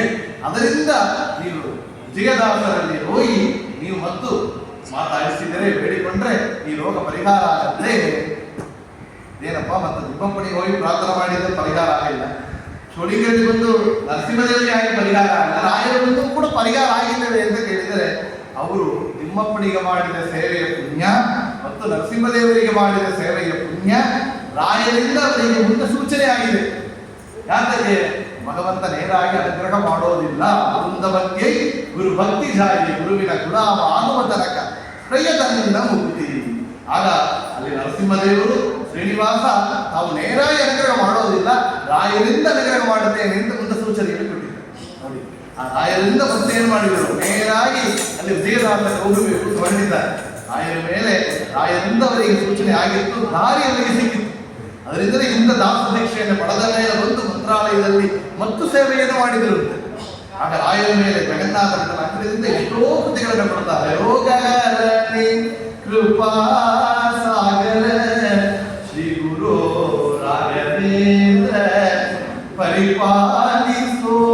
ರೋಗಹರಣಿ ಕೃಪಾ ಸಾಗರ ಶ್ರೀ ಗುರು ಅಂತ ರಾಯರ ಮೇಲೆ ಅದನ್ನೇ ಇಟ್ಟುಕೊಂಡು ರೋಗಗಳನ್ನು ಪರಿಹಾರ ಮಾಡುವುದು ರಾಯರು ಕೃಪಾ ಸಾಗರ ಅಂತ ಹೇಳಿ ಅವರನ್ನು ಕೊಂಡಾಡುತ್ತಾರೆ ಜಗನ್ನಾಥ ದಾಸರು. ಮುಂದೆ ಅಲ್ಲಿ ವಿಜಯದಾಸರಲ್ಲಿ ಬಂದಾಗ ವಿಜಯದಾಸರು ಹೇಳಿರುತ್ತೆ, ನಾನೇನು ಸಿಟ್ಟು ಮಾಡಿಕೊಂಡಿಲ್ಲ, ನಮ್ಮ ಶಿಷ್ಯನಾದ ಗೋಪಾಲದಾಸರು ಏನೋ ಒಂದು ಮಾತು ಹೇಳಿಬಿಟ್ರಪ್ಪ, ನೀವು ಅವರಲ್ಲಿ ಹೋಗಿ ಅಂತ ಹೇಳಿದಾಗ ಗೋಪಾಲದಾಸರಿಗೆ ಬಂದರು. ಗೋಪಾಲದಾಸರು ನೋಡಿ, ಏನೋ ತನ್ನ ಗುರುಗಳಿಗೆ ಅವಮಾನವಾಗಿತ್ತು ಅಂದ್ರೆ ಅದೇ ಸಿಗುವುದಿಲ್ಲ, ಆದರೆ ಅದೇ ಗುರುಗಳು ಕಾರುಣ್ಯದಿಂದ ಕರೆದುಕೊಟ್ಟಾಗ ಎಷ್ಟು ದೊಡ್ಡ ಭಗವಂತನ ಮೇಲೆ ಪ್ರಾರ್ಥನೆ ಮಾಡಿದಿರುತ್ತೆ. ಶ್ರೀನಿವಾಸಾಚಾರ್ಯರ ಪರವಾಗಿ ಭಗವಂತನಲ್ಲಿ ಪ್ರಾರ್ಥನೆಯನ್ನು ಮಾಡ್ತಾರೆ. ಧನ್ವಂತರಿ ಪರಮಾತ್ಮನ ಮೇಲೆ ಪ್ರಾರ್ಥನೆಯನ್ನು ಮಾಡಿ ಹಾಡನ್ನು ರಚನೆ ಮಾಡಿ ಸೋಡ ರೊಟ್ಟಿಯನ್ನು ಭಗವಂತನಿಗೆ ಧನ್ವಂತರಿ ರೂಪಿ ಪರಮಾತ್ಮನಿಗೆ ನೈವೇದ್ಯವನ್ನು ಮಾಡಿ ಇವರಿಗೆ ಪ್ರಸಾದವಾಗಿ ಕೊಡ್ತಾ ಇದ್ದಾರೆ. ಎನ್ನ ಭಿನ್ನಪ್ಪ ಕೇಳು ಧನ್ವಂತರಿ ದಯ ಮಾಡು ಸಣ್ಣವನ್ನು ಇವ ಕೇವಲ. ಆಗ ವಿಶೇಷವಾಗಿ ಧನ್ವಂತರಿ ರೂಪಿ ಪರಮಾತ್ಮನನ್ನ ಪ್ರಾರ್ಥನೆಯನ್ನು ಮಾಡಿದರು. ವಾಯು ವೃದ್ಧಿಯಾಗಬಹುದು, ಶ್ರೇಯಸ್ಸು ಬರುವುದು ಅಂತ ವಿಜಯದಾಸರು ಕೊಂಡಾಡುತ್ತಾರೆ. ತಾಯಿ ಒದಗಿ ಬಂದು ಬಾಲನ್ನ ಸಾಕಿದಂತೆ ನೋಯ ಕೊಡದೆ ನಮ್ಮನ್ನು ಪಾಲಿಪ. ವಿಜಯದಾಸರ ಮಾತು. ತಾಯಿ ಒದಗಿ ಬಂದು ಬಾಲನ್ನ ಸಾಕಿದಂತೆ. ತಾಯಿ ತನ್ನ ಮಗುವಿಗೆ ಜ್ವರ ಬಂದಿದೆ ಅಂದರೆ ಅವಳಿಗೆ ನಿದ್ದೆ ಮಾಡಕ್ಕೆ ಸಾಧ್ಯ ಊಟ ಮಾಡಕ್ಕೆ ಬಂದಿ ಅವರಿಗೆ ಅವನು ಏನು ಕೆಲಸ ಮಾಡೋದಿಲ್ಲ. ತನ್ನ ಮಗುವಿನ ನೋಡಬೇಕು, ಪರಿಹಾರ ಆಗಬೇಕು, ಅವಳಿಗೆ ಗಂಜಿ ಕೊಡಬೇಕು, ಔಷಧ ಕೊಡಬೇಕು. ಹಾಗೆ ಹೇಗೆ ಓಡಿ ಬಂದು ತನ್ನ ತಾಯಿಯಾದವರು ತನ್ನ ಮಗಳನ್ನ ರಕ್ಷಣೆ ಮಾಡ್ತಾಳೆ, ಮಗುವನ್ನ ರಕ್ಷಣೆ ಮಾಡ್ತಾಳೆಯೋ ಆ ರೀತಿಯಲ್ಲಿ ಜಗತ್ತಿಗೆ ತಾಯಾದ ತಂದೆಯಾದ ಹರಿದೇವ ಪರಹ, ಹರಿದೇವ ಗುರುಗು, ಹರಿದೇವ ಜಗತ್ತಿದ್ರು ನಮಗೆ ತಾಯಿ ತಂದೆ ಅಂದರೆ ಒಂದು ಪರಮಾತ್ಮ ಶ್ರೀಹರಿ, ಇನ್ನೊಂದು ಅಂದ್ರೆ ನಮ್ಮ ವಾಯುದೇವರು. ಮಾತನೇ ಮಾತರಿಶ್ವರೋ ಸ್ವಾಮಿನ್ ಸರ್ವಾಂತರಾತ್ಮನ್ ಅಜರ್ಜನೈನಃ ಜನ್ಮ ಪ್ರಜ್ಞಾಮಯ. ತ್ರಿವಿಕ್ರಮ ಪಂಡಿತಾಚಾರ್ಯ ಹೇಳಿದಂತೆ, ಪುರಂದರದಾಸ ಹೇಳಿದಂತೆ, ಹನುಮನಮ್ಮ ತಾಯಿ ತಂದೆ ಭೀಮನಮ್ಮ ಬಂಧು ಒಡೆಯ ಆನಂದ ತೀರ್ಥರೇ ಗತಿ ಗೋತ್ರವಯ್ಯ. ಆನಂದ ತೀರ್ಥರೇ ಗತಿ ಗೋತ್ರವಯ್ಯ, ಹನುಮನಮ್ಮ ತಾಯಿ ತಂದೆ ಭೀಮನಮ್ಮ ಬಂಧು ಬಳಗ ಅಂತ ಪುರಂದರದಾಸರು ಕೊಂಡಾಡುತ್ತಾರೆ. ಅಲ್ಲಿ ತಾಯಾಗಿ ಬಂದು ಧನ್ವಂತರಿ ಪರಮಾತ್ಮ ರೋಗವನ್ನು ಪರಿಹಾರ ಮಾಡಿದರು. ಒಟ್ಟು ನೋವು ಪೂರ್ತಿಯಾಗಿ ಸರಿಯಾಗಿತ್ತು. ಆಗ ಅವರಿಗೆ ಮೈ ಅಂದರೆ ತುಂಬ ಟಯರ್ಡ್ ಆಗಿತ್ತು. ಯಾಕಂದ್ರೆ ಎಷ್ಟು ದಿವಸ ಕಾಲ ತಿಂಗಳು ಕಟ್ಟಲೆ ಸರಿಯಾದ ರೀತಿ ಆಹಾರ ತಗೊಂಡಿಲ್ಲ. ಈಗ ಅವರಿಗೆ ಹಸು ಆಗುತ್ತಾ ಇದೆ. ಆಗ ಗೋಪಾಲದಾಸರು ಅವರ ಕರೆಕೊಂಡು ತಿರುಪತಿಗೆ ಬಂದಿದ್ದಾರೆ. ತಿರುಪತಿಗೆ ಬಂದಾಗ ಅವರಿಗೆ ಈಗ ಹಸು ಆಗುತ್ತಾ ಇದೆ. ನೋಡಿದರೆ ಶ್ರೀನಿವಾಸರಾಜನ ಹಸು ಅಂತ ಹೇಳಿದಿರುತ್ತೆ, ತಿಮ್ಮಪ್ಪನ ದರ್ಶನವನ್ನು ಮಾಡಿ ನಮಗೆ ಬೇಗ ಪ್ರಸಾದವನ್ನು ತಂದು ಕೊಡ್ತಾನೆ, ನೀವು ಇಲ್ಲಿ ಆಶ್ವಾಸ ಮಾಡಿಕೊಳ್ಳಿ ಹಾಗಂತ ಹೇಳಿ ಹೊರಟಿದ್ದಾರೆ. ಹೋದ ಪಂಚ ಹೊತ್ತಿನಲ್ಲಿ ಬಂದರು ಗೋಪಾಲ ಒಂದು ಪ್ರಸಾದವನ್ನು ಕೊಟ್ಟು. ಇವರು ತುಂಬಾ ಸುಸ್ತಾಗಿದ್ದಾರೆ, ನಿದ್ದೆ ಮಾಡ್ತಾ ಇದ್ರು. ನಿಗದಿ ಕೊಟ್ಟಾಗ ಪ್ರಸಾದವನ್ನು ಸ್ವೀಕಾರ ಮಾಡಿದರು. ಪ್ರಸಾದವನ್ನು ಸ್ಪರ್ಶ ಮಾಡಿ ಸ್ವೀಕಾರ ಮಾಡಿದ ಕ್ಷಣದಲ್ಲಿಯೇ ಅವರಿಗೆ ಭಗವಂತನ ದರ್ಶನ ಮಾಡಿದ ಅನುಭವ ಆಗಿತ್ತು. ಆನಂದಾದಿ ಅನುಭವ, ಅಷ್ಟು ಆನಂದಾದಿ ಅನುಭವ ಆಗಿತ್ತು. ಅವರಿಗೆ ನೋಡಿದರೆ ಸೂರ್ಯಕೋಟಿ ಪ್ರಕಾಶದಿಂದ ಗೋಪಾಲದಾಸರ ಸನ್ನಿಧಾನ ನೋಡಿದರೆ ಅಷ್ಟೊಂದು ತೇಜಸ್ವಿಯಾಗಿದ್ದರು. ಪ್ರಸಾದವನ್ನು ಸ್ವೀಕಾರ ಮಾಡ್ತಾ ಇದ್ದರು. ಮಾಡಿದರೆ ಅಷ್ಟು ಹೊಟ್ಟೆ ತುಂಬಿದೆ, ಆನಂದವಾಗಿ ಹೊರಟಿದ್ದಾರೆ. ಪಂಚವತ್ತು ಮತ್ತು ಗೋಪಾಲದಾಸರೇ ಬಂದಿರುತ್ತೆ. ಒಂದು ಪ್ರಸಾದವನ್ನು ಶ್ರೀನಿವಾಸಾಚಾರ್ಯ ಗೊತ್ತಾಗಿತ್ತು, ತುಂಬತ್ತು ಕಿವುಡಿದ್ದು ಬಂದೆ ಅಂತ. ಇಲ್ಲ ಈಗ ತರ ಪ್ರಸಾದ ಸ್ವೀಕಾರ ಮಾಡಿದಾರಲ್ಲ, ಈ ಹೊಟ್ಟೆ ತುಂಬಿದೆ ಮತ್ತು ಬಂದಿದ್ದೆ. ಇಲ್ಲ ನಾ ಇಲ್ಲಿ ಬಂದೆ, ನಾ ಈಗಾಗಲೇ ಬಂದದ್ದು ಮತ್ತು ಬದಲಿ ಬಂದದ್ದು ಯಾರು? ಗೋಪಾಲದಾಸರು ಒಂದು ಕ್ಷಣ ಯೋಚನೆ ಮಾಡಿದರೆ ಪ್ರೋಕ್ಷ ಜ್ಞಾನಿಗಳು ಬಂದದ್ದು ತಿಮ್ಮಪ್ಪನೇ. ಎಷ್ಟೊಂದು ಭಾಗ್ಯ ಮಾಡಿದ್ರ ಶ್ರೀನಿವಾಸಾಚಾರ್ಯರೇ, ನಮಗೆ ಶ್ರೀನಿವಾಸನೇ ಬಂದು ನೇರಾಗಿ ಬಂದು ಪ್ರಸಾದವನ್ನು ಕೊಟ್ಟಿದ್ದಾನೆ ಅಂದರೆ ದೊಡ್ಡ ಭಾಗ್ಯವನ್ನು ಪಡೆದಿದ್ದೀರಾ ಅಂತ ಹೇಳಿ ಹೇಳಿದಾಗ ವಿಜಯದಾಸರಿಗೆ ಎಷ್ಟು ಸಂತೋಷ ಆಗಿರಬೇಕ. ಭಗವಂತನೇ ಬಂದು ನೇರಾಗಿ ಬಂದು ಪ್ರಸಾದವನ್ನು ಕೊಟ್ಟಿದ್ದಾರಲ್ಲ, ಆನಂದವಾಗಿತ್ತು ಅವರಿಗೆ. ಪುರಂದರದಾಸ ಹೇಳ್ತಾರೆ, ಪಾಂಡವರ ಮನೆಯಲ್ಲಿ ಕುದುರೆಗಳ ತೊಳೆದು ಪುಂಡರೀಕಾಕ್ಷ ಹುಲ್ಲನು ತಿನಿಸಿದ ಅಂಡಜವಾಗನ ಶ್ರೀ ಪುರಂದರ ವಿಠಲನು. ಅಂಡಜವಾಗನ ಶ್ರೀ ಪುರಂದರ ವಿಠಲನು ತೊಂಡನಿಗೆ ತೊಂಡರಾಗಿ ಸಂಚರಿಸುತ್ತಿಗಳು. ಪಾಂಡವರ ಮನೆಯಲ್ಲಿ ದೊಡ್ಡ ದ್ವಾರಕಾಧೀಶ ಅರ್ಜುನನ ಮನೆಗೆ ಬಂದು ಅವನ ಕುದುರೆಯನ್ನು ತೊಳೆದು ಸಾರಿಯನ್ನು ಎತ್ತಿ ಶುದ್ಧವನ್ನು ಮಾಡ್ತಾ ಇದ್ದಾರಲ್ಲ, ಯಾತಕ್ಕೆ ಹೇಳ್ತಾರೆ? ಭಕ್ತರ ಅಹಂ ಭಕ್ತಪರಾಧೀನ ಅನುಭವ ಸೇರಿರ್ತಾನೆ. ಅಹಂ ಭಕ್ತಪರಾಧೀನ ತೊಂಡರಿಗೆ ತೊಂಡರಾಗಿ ಸಂಚರಿಸುತ್ತಿದ್ದನು. ತನ್ನ ಭಕ್ತರ ಮನೆಯಲ್ಲಿ ತೊಂಡರಾದ ಅವನಿಗೆ ತೊಂಡರಾಗಿ ಭಗವಂತ ಸೇವೆ ಮಾಡ್ತಾರೆ. ನಮಗೆ ಗೊತ್ತಿಲ್ಲ, ನಮಗೆ ಎಷ್ಟು ಯೋಗ್ಯತೆ ಇಲ್ಲ. ಜಗನ್ನಾಥದಾಸರಂತೆ ನಾವು ಯಾವ ಕಾಲದಲ್ಲಿ ಭಗವಂತ ಯಾರು ಬಳಿ ಬಂದು ಅನುಗ್ರಹ ಮಾಡ್ತಾರೆ ಅಂತ ಗೊತ್ತಿಲ್ಲ. ನೋಡಿ, ಎಲ್ಲಿಯೋ ಹೋಗುತ್ತೇವೆ, ಎಲ್ಲಿಯೋ ಹೊರಗೆ ಪ್ರಯಾಣ ಮಾಡಬೇಕು, ಯಾರೋ ನಮಗೆ ವೆಹಿಕಲ್ ಕೊಡ್ತಾರೆ, ನೋಡ್ರಿ ನಮಗೆ ಅನುಗ್ರಹ ಆಗಿತ್ತು. ಎಲ್ಲಿಯೋ ಹೋಗ್ತೇವೆ, ದೊಡ್ಡ ಡಾಕ್ಟರ್ ನೋಡಬೇಕು, ನಮಗೆ ಯಾರೋ ಬಂದು ರೆಕಮೆಂಡ್ ಮಾಡ್ತಾರೆ, ಡಾಕ್ಟರ್ ತೋರಿಸಿ ಕೊಡ್ತಾರೆ, ಆ ಸಮಯ ಬಂದು ಅನುಗ್ರಹ ಮಾಡ್ತಾರೆ. ತನಿಯಾಗಿದ್ದೇವಲ್ಲ, ನಮಗೆ ಯಾರು ಹೆಲ್ಪ್ ಮಾಡೋದು, ಆ ಸಮಯ ಯಾರೋ ಬಂದು ನೋಡಿ ಎದುರು ನೋಡದೆ ಅನ್ಎಕ್ಸ್ಪೆಕ್ಟೆಡ್ ಆಗಿ ಅನುಗ್ರಹ ಮಾಡ್ತಾರೆ, ಹೆಲ್ಪ್ ಮಾಡ್ತಾರೆ. ಭಗವಂತ ಯಾವಾಗಲೂ ಮಾಡ್ತಾ ಇದ್ದಾನೆ, ನಾವು ನಮಗೆ ತಿಳಿಯಬಹುದಿಲ್ಲ. ನಮಗೆ ಕೆಟ್ಟವರಿಲ್ಲವೋ ರಂಗಯ್ಯನ ನಂಬದೆ ಕೆಟ್ಟರೆ ಕೆಡಲಿ. ಈ ದಾಸರಿಯಲ್ಲಿ ಭಗವಂತ ತೊಂದರಾಗಿ ಬಂದು ತಾನೇ ಪ್ರಸಾದವನ್ನು ಕೊಟ್ಟು ಉಣಿಸಿ ಹೋಗಿದ್ದಾನೆ ಅಂದರೆ ಅಷ್ಟು ದೊಡ್ಡ ಭಾಗ್ಯ ಆಗಿತ್ತು. ಮುಂದೆ ಅವರು ಆಗ ಪಂಡರೀಪುರಕ್ಕೆ ಯಾತ್ರೆಯನ್ನು ಮಾಡಿದರು. ಪಂಡರೀಪುರಕ್ಕೆ ಬಂದಾಗ ಚಂದ್ರಭಾಗ ನದಿ ತೀರ, ಚಂದ್ರಭಾಗ ತೀರದಲ್ಲಿ ವಾಸವಾಗಿರುವಿ. ಅಲ್ಲಿ ಚಂದ್ರಭಾಗ ತೀರ, ಆ ಭೀಮ ನದಿ ತೀರದಲ್ಲಿ ಬಂದಿದ್ದಾರೆ. ಬಂದು ಅಲ್ಲಿ ಸ್ನಾನವನ್ನು ಮಾಡಿ ಪಂಡರಿನಾಥನನ್ನ ದರ್ಶನ ಮಾಡಬೇಕು ಅಂತ ನೋಡಿದಾಗ ವಿಜಯದಾಸರು ಇವರಿಗೆ ಅಂಕಿತಗೊಳ್ಳಿಲ್ಲ, ಗೋಪಾಲದಾಸರು ಕೊಡಲಿಲ್ಲ. ಯಾತಕ್ಕೆ? ಇವರು ಕರ್ಮಜ ದೇವತೆ. ಕರ್ಮಜ ದೇವತೆಯಲ್ಲಿದ್ದಾಗ ಇವರಿಗೆ ಭಗವಂತನೇ ದೀಕ್ಷೆಯನ್ನು ಕೊಡುತ್ತಾನೆ ಎಂಬ ಅವರಿಗೆ ಅಪರೋಕ್ಷ ಜ್ಞಾನಿಗಳಿಗೆ ಅವರಿಗೆ ಸೂಚನೆ ಆಗಿತ್ತು. ಅದರಿಂದ ಗೋಪಾಲದಾಸರು ಕೊಲ್ಲಿಲ್ಲ, ವಿಜಯದಾಸರು ಕೊಲ್ಲಿಲ್ಲ. ಇಲ್ಲಿ ಚಂದ್ರಭಾಗ ನದಿಯಲ್ಲಿ ಸ್ನಾನ ಮಾಡಿ ಒಳಗೆ ಮೂಡಿಗೆ ಸ್ನಾನ ಮಾಡಿ ಒಳಗೆ ಇದ್ದಾಗ ಒಂದು ಕಲ್ಲವರಿಗೆ ತಟ್ಟಿತ್ತು. ಕಲ್ಲು ತಟ್ಟತ್ತಲ್ಲ, ಏನು ಈ ನದಿಯಲ್ಲಿ ಏನೋ ತಟ್ಟಿತ್ತು ಅಂದ್ರೆ ಏನೋ ನದಿಯಲ್ಲಿ ಮುಡ್ಕೊಂಡು ಹೋಗುತ್ತೆ ಹೇಳುವುದು. ಭಾರವಾದ ಒಂದು ಕಲ್ಲು ತಟ್ಟಿದಾಗ ಆ ಕಲ್ಲನ್ನು ತಲೆಯಲ್ಲಿ ಹಿಡಿದುಕೊಂಡು ಮೇಲೆ ಎತ್ತಿ ನೋಡಿದಾಗ ಅದರಲ್ಲಿ ಜಗನ್ನಾಥ ವಿಠಲ ಅಂತ ಬರುತ್ತೆ. ಜಗನ್ನಾಥ ವಿಠಲ ಅವರಿಗೆ ಫ್ಲಾಶ್ ಆಗಿತ್ತಂದು. ಕಂಡೆ ಪಂಡರಿ ರಾಯಣ ಅಂತ ತನ್ನ ಕೃತಿಯನ್ನು ಬರೀತಾರೆ. ಕಂಡೆ ಪಂಡರಿ ರಾಯಣ ಮೊದಲು ಕೃತಿಯಲ್ಲಿ ಬರುವುದು. ಆ ಕಂಡೆ ಪಂಡರಿ ರಾಯಣ ಜಗನ್ನಾಥ ವಿಠಲ ಅಂಗ್ಯದಿಂದ ಮುದ್ರದಿಂದ ಹಾಡುಗಳು ಬರಲಿಕ್ಕೆ ಶುರುವಾಗಿದೆ. ವಿಜಯದಾಸರಿಗೆ ಆ ವಿಜಯ ವಿಠಲ ಅಂತ ನಾಡಿಗೆ ಬರದ ಕ್ಷಣ ಸುಖ ಭೋಗಗಳು, ಸುಡಾದಿಗಳು, ಕೃತಿಗಳು, ಗಾಲಿ ಸೂಪಿ ಹಾಡುಗಳು ಮಳೆಯಾಗಿ ಅವರಿಗೆ ತಾನಾಗಿ ಬಂದಿತ್ತು. ಇವರಿಗೆ ವಿಶೇಷವಾಗಿ ಜ್ಞಾನ ಇದೆ. ದೊಡ್ಡ ಪಂಡಿತರು, ಸರ್ವಮೂಲ ಗ್ರಂಥಗಳನ್ನ, ನ್ಯಾಯಸುಧಾದಿ ಗ್ರಂಥಗಳನ್ನ ಚೆನ್ನಾಗಿ ಅಧ್ಯಯನ ಮಾಡಿದವರು. ಕೇಳಬೇಕಾ ಅವರಿಗೆ ಇಡೀ ಶಾಸ್ತ್ರ ಪ್ರಪಂಚವನ್ನ ರಸವಾಗಿ ತೆಗೆದು ಕನ್ನಡದಲ್ಲಿ ಅವರಿಗೆ ಬರ್ತಾ ಇದೆ ಜಗನ್ನಾಥ ವಿಠಲ ಅಂಗದಿಂದ. ಆಗ ಅವರಿಗೆ ಗೋಪಾಲ ದಾಸರಿಗೆ ಗೊತ್ತಾಗಿತ್ತು. ವಿಜಯದಾಸರು ಸೂಚನೆ ಕೊಟ್ಟಿರುತ್ತೆ, ದಾಸರಿಗೆ ಆಯುಷು ಮುಡಿತಾ ಇದೆ ಅಂತ. ನೋಡಿ, ಈಗ ರೋಗ ಪರಿಹಾರ ಆಗಿ ಒಟ್ಟನೋ ಪರಿಹಾರ ಆಗಿದೆ, ಆದರೆ ಆಯುಷು ಮುಡಿತಾ ಇದೆ ಅಂತ ಸೂಚನೆ ಆಯಿತು. ಆದರೆ ಮುಂದೆ ಇವರು ದೊಡ್ಡ ಸಾಧನ ಮಾಡಬೇಕಾಗಿದೆ. ಅದಕ್ಕೇನು ಬೇಕು? ಆಯುಷ್ ಬೇಕು. ನೋಡಿ, ನಮಗೇನು ಬೇಕು ಅಂದ್ರೆ ದೊಡ್ಡ ಸಂಪತ್ತು. ರಾಯರಲ್ಲಿ ಕೇಳಬೇಕು, ಪೂರ್ಣಾಯುವು ಪೂರ್ಣ ಸಂಪತ್ತಿಗೆ ಸ್ತೋತ್ರಸ್ಯಾಸ್ಯ ಜವಾಬ್ದಾರಿ ಅಂತ ರಾಯ ಸ್ತೋತ್ರದ ಹೇಳಿದರೆ ಏನು ಫಲ ಅಂತ ಪಂಡಾಚಾರ್ಯರು ರಾಯ ಸ್ತೋತ್ರವನ್ನು ಹೇಳಿದರೆ ಪೂರ್ಣಾಯುವು ಪೂರ್ಣ ಸಂಪತ್ತಿಗೆ ಪೂರ್ಣ ಆಯುಷ್ ಅಂತ ಕೊಡ್ತಾರಂತೆ. ಏನು 95 years 10 ವರ್ಷ ಕೋಮಾಲಿದ್ದಾರೆ, ಅದು ಪೂರ್ಣ ಆಯುಷ್. ಪೂರ್ಣ ಸಂಪತ್ತು ಅಂದ್ರೆ ಏನು? ಎಲ್ಲ ಲಕ್ಷಾಂತರಗಳನ್ನ ಸಂಪಾದನೆ ಮಾಡ್ತೇವೆ, ಡಾಕ್ಟರಿಗೆ ಆಚರಣೆ ಕೊಡ್ತೇವೆ, ಲಕ್ಷ ಸಂಪಾದನೆ ಲಕ್ಷ ಡಾಕ್ಟರಿಗೆ ಫೀಸ್. ಅದು ಪೂರ್ಣ ಸಂಪತ್ತಲ್ಲ. ದೊಡ್ಡ ಸಂಪತ್ತು ಅಂದ್ರೆ ಒಂದು ಆರೋಗ್ಯ ದೊಡ್ಡ ಸಂಪತ್ತು, ಒಳ್ಳೆ ಆಯುಷ್ ಒಳ್ಳ ಸಂಪತ್ತು, ಜ್ಞಾನ ಒಳ್ಳ ಸಂಪತ್ತು ಅಂದ್ರು. ದೊಡ್ಡ ಸಂಪತ್ತು ಅಂದ್ರೆ ಭಗವಂತನ ಭಕ್ತಿ ಒಂದು ಸಂಪತ್ತು. ಇನ್ನು ದೊಡ್ಡ ಸಂಪತ್ತು ಏನು ಬರ್ತದೆ? ಭಗವಂತನಿಗೆ ಕೂಡ ಬುದ್ಧಿ ಇರುವಂತಹ ಸಂಪತ್ತು ಬೇಕು ಅಂತ. ಹೆಣ್ಣತ್ತಿ ಬರುವ ಸಂಪತ್ತಿಯೇ ಕೊಡುವವರು ವಾದಿರಾಜರು. ನನಗೆ ಸಂಪತ್ತು ಬೇಕಪ್ಪ, ಏನು ಸಂಪತ್ತಾಗಬೇಕು? ನಿನಗೆ ಕೊಡುವಂತ ಸಂಪತ್ತಾಗಿರ್ಬೇಕು, ಮತ್ತು ವಾಪಸ್ ಕೊಡ್ತು ಕೃಷ್ಣಾರ್ಪಣ ಮಾಡಬೇಕು. ನಿನ್ನತ್ತಿ ಬರುವ ಸಂಪತ್ತಿಯೇ ಕೊಡುವಂತ ಆಗ ಆಯುಷ್ ಬೇಕರಿಗೆ ಸಾಧನೆ. ದುರ್ಲಭಂ ಮಾನುಷ ಜನ್ಮ ಬಂದಿದೆ. 74 ಲಕ್ಷ ಯೋನಿಗಳನ್ನು ದಾಟಿ ಬಂದಿದೆ.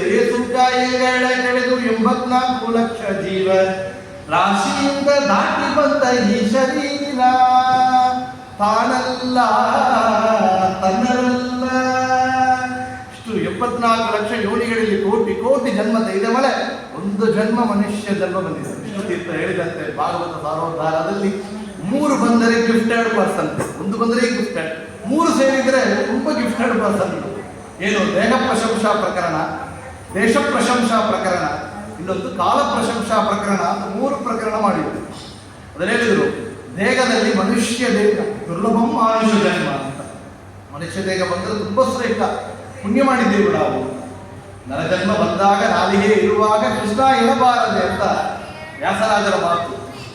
ಪುರಂದರದಾಸರು ಹೇಳ್ತಾರೆ, ಮನುಷ್ಯ ಜನ್ಮ ದೊಡ್ಡದು, ಇದನ್ನ ಹಾನಿ ಮಾಡಲು ಬೇಡ, ಮುಚ್ಚಪ್ಪಗಡಿರ ಅಂದ್ರೆ ಮುಚ್ಚಿಡದೆಯ ನಮಗೆ ಈಗ ಹಾನಿ ಮಾಡ್ತಾ ಇದ್ದಾರಲ್ಲ, ಅಪೂರ್ವವಾಗಿ ಬಂದಿದೆ, ದುರ್ಲಭವಾಗಿ ಮನುಷ್ಯ ಜನ್ಮ. ಇನ್ನೊಂದು ದೇಹ ಪ್ರಶಂಸಾ ಪ್ರಕರಣ ಆಯಿತು. ದೇಶ ಪ್ರಶಂಸಾ ಪ್ರಕರಣ, ಭಾರತ ದೇಶದಲ್ಲಿ ಹುಟ್ಟೋದು ಭಾಗ್ಯ ಅಂತೆ. ಬೇರೆ ಏ ದೇಶದಲ್ಲಿ ಹುಟ್ಟಿದರೂ ಕರ್ಮ ಭೂಮಿ ಇದ್ರೆ ಭಾರತ ಭೂಮಿ ಅಂತ. ಇಲ್ಲಿ ಬಂದು ಸಮರ್ಪಣ ಮಾಡಿದರೆ ಇದು ಇಡೀ ಮನೆಯಲ್ಲಿ ಹಾಲ್ ಇರ್ಬೋದು, ಬೆಡ್ರೂಮ್ ಇರ್ಬೋದು, ಬಾಲ್ಕನಿ ಇರ್ಬೋದು, ಆ ಥರ ಹೋದ ದೇಶಗಳು. ಆದರೆ ಮನೆಯಲ್ಲಿ ದೇವರ ಮನೆ ಯಾಕೆಯೋ ನಮ್ಮ ಭೂಮಿ ಭಾರತ ಭೂಮಿ ಬಹುದು ಈ ಪ್ರಪಂಚದಲ್ಲಿ ದೇವರ ಮನೆ ಅಂತಂತೆ. ದೇವರ ಮನೆಯಲ್ಲಿ ಅನಂತಂ ವಿಷ್ಣು ಸನ್ನಿಧವು, ಎಲ್ಲಿ ಕೂತು ಭವನ ದೇವರ ಮನೆಯಲ್ಲಿ ದೇವರ ಸನ್ನಿಧಾನ, ದೇವರ ಮುಂದೆ ಹೇಳಿದರೆ ಅನಂತ ಫಲ. ಆಗ ಭಾರತ ದೇಶದಲ್ಲಿ ಹುಟ್ಟೋದು ಭಾಗ್ಯ, ಇಲ್ಲಿ ವಾಸ ಮಾಡೋದು ಭಾಗ್ಯ, ಇಲ್ಲಿ ಸಾಧನೆ ಮಾಡೋದು ಭಾಗ್ಯ. ಕ್ರೆಡಿಟ್ ಆಗುತ್ತೆ, ಒಳತೆ ಹೆಚ್ಚು ಹೆಚ್ಚು ಪುಣ್ಯ ಆಗುತ್ತೆ. ಇನ್ನೊಂದು 3ನೇದು ಕಾಲದಲ್ಲಿ ನಾವು ಕೃತಯುಗ ಇರ್ಬೋದು, ಗೋಲ್ಡನ್ ಪೀರಿಯಡ್, ವಜ್ರಯುಗ ಅಂತ ಕೃತಯುಗ. ವಜ್ರಯುಗದಲ್ಲಿ ತ್ರೇತಾಯುಗದಲ್ಲಿ ಹುಟ್ಟೋದು ಅಲ್ಲ, ಇಲ್ಲ ಕಲಿಯುಗ ಅಂತ ವಿಷ್ಣು ತೀರ್ಥರು. ಯಾತಕ್ಕೆ? ಕಲಿಯುಗದಲ್ಲಿ ಧ್ಯಾನವು, ಕೃತಯುಗದಲ್ಲಿ ಯಜ್ಞ ಸುಜ್ಞಾನವದ್ದರಿದಾಯುಗದಿ ದಾನ ಮಾಡ್ತಾರೆ ದೇವತಾರ್ಚನೆ, ದ್ವಾಪರ ಯುಗದಿ ಆ ಮಾನಜರಿಗೆ ಎಷ್ಟು ಫಲವೋ ಅಷ್ಟು ಫಲವು ಈ ಕಲಿಯುಗದಿ ಕೇಶವ ನಾರಾಯಣ ಮಾಧವ ಎಂದರೆ ಕೈ ಕೊಡುವ ರಂಗವಿಠಲ. ಈ ಕಲಿಯುಗದಲ್ಲಿ ಬೇರೆ ಬೇರೆ ಯುಗದಲ್ಲಿ ಮಾಡುವ ದಾನ ಧರ್ಮ ಯಜ್ಞ ತಪಸ್ಸು ಎಲ್ಲವೂ ಕೂಡ ಕೇಶವ ನಾರಾಯಣ ಮಾಧವ ಅಂತ ಭಗವನ್ನಾಮ ಸಂಗೀತವನ್ನು ಭಕ್ತಿಯಿಂದ ಹೇಳಿದರೆ ಆ ಪುಣ್ಯವನ್ನು ಪಡೆಯಬಹುದು. ಅದರಿಂದ ಅಷ್ಟು ಪುಣ್ಯವಾದ ಒಂದು ಯುಗ ಈ ಕಲಿಯುಗ. ನಮಗೆ ಮೂರು ಸೇರಿ ಬಂದಿದೆ ನೋಡಿ, ದೇಹದಾಗ ಮನುಷ್ಯ ದೇಹ, ಕಾಲದಾಗ ಕಲಿಯುಗ, ಭೂಮಿ ಭಾರತ ಭೂಮಿ ಒಡ್ಡಿ ಈ ಕ್ಷಣ ನಾವಿಲ್ಲಿದ್ದೇವೆ ಅಂದರೆ ಇಷ್ಟೇ ದೊಡ್ಡ ಪುಣ್ಯ. ಆಗ ಅವರಿಗೆ 40 ವರ್ಷ ಆಯುಸ್ಸನ್ನ ನೀವು ಕೋಡಿಯಿಂದ ವಿಜಯದಾಸ ಹೇಳಿರುತ್ತೆ. ಏನೋ ಪಾಕೆಟ್ಗೆ 10 ರೂಪಾಯಿ ಚೇಂಜ್ ಇದ್ರೆ ಕೊಡಿ ಕೊಡ್ಬೋದು, ಏನೋ ಪೆಣ್ಣೋ ಇರೋದ್ರೆ ಕೂಡ ಕೊಡ್ಬೋದು. ನಾವು 40 ವರ್ಷ ಆಯುಸ್ಸನ್ನ ಕೂಡಿ ಇದ್ರೆ ಗುರು ಭಕ್ತಿ ಇದ್ರೆ ಹೀಗಿರ್ಬೇಕು. ವಿಜಯದಾಸರ ಮೇಲೆ ಅವರು ತೋರಿಸಿಕೊಟ್ಟ ಭಕ್ತಿ ಇದ್ರೆ ನಮ್ಮ ಗುರು ಹೇಳಿದ್ದಾರೆ ಅಂದ್ರೆ ಬೇರೆ ಮಾತಿಲ್ಲ. ಗುರು ಹೇಳಿದ್ದಾರೆ ಆ ಕ್ಷಣ ಅಲ್ಲಿಯೇ ಸಂಕಲ್ಪವನ್ನು ಮಾಡಿದರು. 40 ವರ್ಷ ಆಯುಷ್ ನಮ್ಮ ಆಯುಷನ್ನು ಕೊಟ್ಟಿದ್ದಾರೆ ಗೋಪಾಲದಾಸ. ವಿಶೇಷವಾಗಿ ನಮ್ಮ ಐನಾವರದಲ್ಲಿ ವಿಘ್ನೇಶ್ವರ ಸನ್ನಿಧಾನ, ಇದು ಪಕ್ಕದಲ್ಲಿ ಇದ್ದ ಜಗನ್ನಾಥದಾಸರ ಆರಾಧನೆ. ಯಾತಕ್ಕೆ? ವಿಘ್ನೇಶ್ವರ ಅಂಶ ಸಂಭೂತರು ಗೋಪಾಲದಾಸ ತಮ್ಮ ಆಯುಷ್ಯಲ್ಲಿ 40 ವರ್ಷವನ್ನು ಕೊಟ್ಟರು ಜಗನ್ನಾಥದಾಸರಿಗೆ. ಜಗನ್ನಾಥದಾಸರು ಆ ಕ್ಷಣ ಇವರು ಸಂಕಲ್ಪ ಮಾಡಿರುವಂತೆ ಈ 40 ವರ್ಷ ಆಯುಷ್ ದಾನವಾಗಿ ಬಂದ ಆಯುಷ್, ನನ್ನ ಆಯುಷಲ್ಲ, ದಾನವಾಗಿ ಬಂದ ಆಯುಷನ್ನ ಒಂದು ಕ್ಷಣ ವ್ಯರ್ಥ ಮಾಡಬಾರದು, ಒಂದು ಕ್ಷಣ ಕೂಡ ವ್ಯರ್ಥ ಮಾಡಬಾರದು. ಆಗ ತನ್ನ 80ನೇ ವಯಸ್ಸು ಪರ್ಯಂತ ಗ್ರಂಥ ರಚನೆಯನ್ನು ಮಾಡ್ತಾ ಇದ್ದಂತೆ. ಯಾವ ರೀತಿಯಲ್ಲಿ ಇದ್ರೆ ಅವರು ಹರಿಕಥಾನುಸಾರ ಪೂರ್ತಿ ಮಾಡುವ ಸಮಯದಲ್ಲಿ 80ನೇ ವರ್ಷದಲ್ಲಿ ಕಣ್ಣು ರಪ್ಪ ಮುಚ್ಚೋಗಿಬಿಟ್ಟಿದ್ರು. ತುಂಬ ವಯಸ್ಸಾದವರಿಗೆ ನೋಡಿ ಕಣ್ಣು ರಪ್ಪ ಎಲ್ಲ ಮುಚ್ಚೋಗಿದೆ. ಆ ಸಮಯದಲ್ಲಿ ಶಿಷ್ಯರು ತೂಕಿ ಎಡಕಂಡ್ರು ಅಂದ್ರೆ ಇವರು ಬರಿತಾ ಇದ್ದಾರೆ. ಎಷ್ಟೊಂದು ಶ್ರದ್ಧೆ ಇದೆ. ಅವರ ಕಣ್ಣು ಚಂದ ತೆರೆದುಕೊಂಡಿದೆ, ಮೊಬೈಲ್ ನೋಡ್ತಾ ಇದ್ರು, ಬೇರೆ ಏನು ಮಾಡೋದಿಲ್ಲ. ಅಷ್ಟು ಕಣ್ಣು ಮುಚ್ಚಿ ಹೋಗಿದ್ರು ಕೂಡ ಆ ಸಮಯದಲ್ಲೂ ಕೂಡ ಗ್ರಂಥ ರಚನೆ ಮಾಡಿದ್ದಾರೆ ಅಂದರೆ ಅವರ ಜ್ಞಾನ ಮೇಲೆ ಅವರಿಗೆ ಇದ್ದ ಆ ಒಂದು ಶ್ರದ್ಧೆ ನಿಷ್ಠೆ, ಆ ಗ್ರಂಥ ರಚನೆಗೆ ಅವರು ಮಾಡಿದ ನಿಷ್ಠೆ ಅಂತ ನೋಡಿ ಆ ನಿಷ್ಠೆಯಿಂದ ಗ್ರಂಥ ರಚನೆಯನ್ನು ಮಾಡಿದ್ರು ಅವರು. ಆಗ ಅವರು ಯಾತ್ರಾ ಮಾರ್ಗದಲ್ಲಿ ಬರ್ತಾ ಇದ್ರಂತೆ. ಅವರಿದ್ರು ಒಂದು ದಾರಿದ್ರ್ಯ, ತುಂಬ ದರಿದ್ರ ಅವರಿಗೆ, ಬ್ರಾಹ್ಮಣ. ಒಂದು ಜಗನ್ನಾಥದಾಸರು ಪ್ರಾರ್ಥನೆಯನ್ನು ಮಾಡಿದರು. ಹೇಳಿದಾಗ ನೀವು ಪೂರ್ವ ಜನ್ಮದಲ್ಲಿ ಯಾರಿಗೆ ದಾನ ಮಾಡಲಿಲ್ಲ ಅದರಿಂದ ದಾರಿದ್ರ್ಯ ಹೇಳಿಕೊಂಡಿದ್ದಾರೆ. ಈ ದಾರಿದ್ರ್ಯ ಪರಿಹಾರ ಆಗಬೇಕು, ದಾನ ಮಾಡಬೇಕು. ಈ ಜನ್ಮದಲ್ಲಿ ದಾನ ಮಾಡಕ್ಕೆ ನನಗೆ ಏನಿಲ್ಲ ಸ್ವಾಮಿ, ಏನಿಲ್ಲ ಸ್ವಾಮಿ ಅಂತ ಕೇಳಿದಾಗ ನಿಮ್ಮಲ್ಲಿ ಒಂದು ಒಡೆದೋದ ಪಾತ್ರ ಇದೆ, ಒಂದು ತಂಬಿಗೆ ಇದೆ, ಆ ತಂಬಿಯನ್ನು ಮಾರಿ ಏನು ಬರ್ತೀಯೋ ಅದನ್ನು ಕೊಡಿ, ಏನು ಬರ್ತೀಯೋ ಕೊಡಿರಿ ಅಂತ ಕೇಳಿದಾಗ ದುರಿತವನ ಕುಟಾರಿ ದುರ್ಜನ ಕುಲ ವೈರಿ ಅಂತ ನರಸಿಂಹದೇವರ ಮೇಲೆ ಒಂದು ಕೃತಿಯನ್ನು ರಚನೆ ಮಾಡಿದ್ದಾರೆ ಜಗನ್ನಾಥದಾಸ. ದುರಿತವನ ಕುಟಾರಿ ದುರ್ಜನ ಕುಲವೈರಿ ಅಂತ ಪ್ರಾರಂಭ ಮಾಡಿ ಅವರು ಮಾರಿಕೊಟ್ಟ ಹಣದಲ್ಲಿ ಬೆಲ್ಲವನ್ನು ತೆಗೆದಿರುತ್ತೆ. ಬೆಲ್ಲವನ್ನು ತೆಗೆದು ನರಸಿಂಹದೇವರಿಗೆ ಪಾನಕವನ್ನು ಮಾಡಿ ಬ್ರಾಹ್ಮಣರಿಗೆ ಕೊಟ್ಟರು. ಪಾನಕವನ್ನು ನೈವೇದ್ಯ ಮಾಡಿ ಬ್ರಾಹ್ಮಣರಿಗೆ ಕೊಟ್ಟ ಕ್ಷಣ ಅವರಿಗೆ ದಾರಿದ್ರ್ಯ ಪರಿಪೂರ್ಣವಾಗಿ ಪೂರ್ತಿಯಾಗಿ ಸಂಪತ್ತು ಯಾವ ಒಂದು ರೀತಿಯಲ್ಲಿ ಅವರಿಗೆ ಬಂದಿತ್ತು. ದರಿದ್ರ ಪರಿಹಾರ, ದಾರಿದ್ರ್ಯ ಪರಿಹಾರವನ್ನು ಮಾಡಿ ಅವರು ದೊಡ್ಡ ದಿವಾನಾಗಿ 48 ದಿವಸ ಅಲ್ಲಿ ಆಂಜನೇಯರ ಸನ್ನಿಧಾನದಲ್ಲಿ ಸೇವೆ ಮಾಡಿ ದಿವಾನಾಗಿ ಆದ. ಆ ನಂತರ ಚರಿತ್ರದಲ್ಲಿ ಕೇಳ್ತೇವೆ ಜಗನ್ನಾಥದಾಸರ ಮಹಿಮೆ, ಅವರು ಎಷ್ಟೊಂದು ಫಲ, ಅವರಿಗೆ ಎಷ್ಟು ಸಿದ್ಧಿ ಇತ್ತು ಅಂತ ಒಬ್ಬೊಂದು ಅವ್ರ ಮಹಿಮೆಯಲ್ಲಿ ನೋಡುವುದು. ಇನ್ನೊಂದು ಅವರು ಪ್ರಾಂತ್ಯದಲ್ಲಿ ಇದ್ದ ಒಬ್ಬನಿಗೆ ಅಪಮೃತ್ಯು ಆಗಿತ್ತು. ಏನು ಹಾವು ಕಚ್ಚಿ ಅಪಮೃತ್ಯು ಆಗಿತ್ತು ಒಂದು ಬ್ರಾಹ್ಮಣನಿಗೆ. ಜಗನ್ನಾಥದಾಸರು ಬಂದು ಎಲ್ಲ ಕೇಳಿದ್ರು ಅಂತ ಪರಿಹಾರ ಮಾಡಬೇಕು ಅಂತ ಕೇಳಿದಾಗ ಆ ಕ್ಷಮಯ ಭಗವಂತನ ಪ್ರಾರ್ಥನೆಯನ್ನು ಮಾಡಿ ತೀರ್ಥವನ್ನು ಪ್ರೋಕ್ಷಣ ಮಾಡಿದಾಗ ಹಾವು ಕಚ್ಚಿ ಬಿದ್ದು ಸತ್ತವ ಇರುವಂತೆ ಇರ್ತದೆ.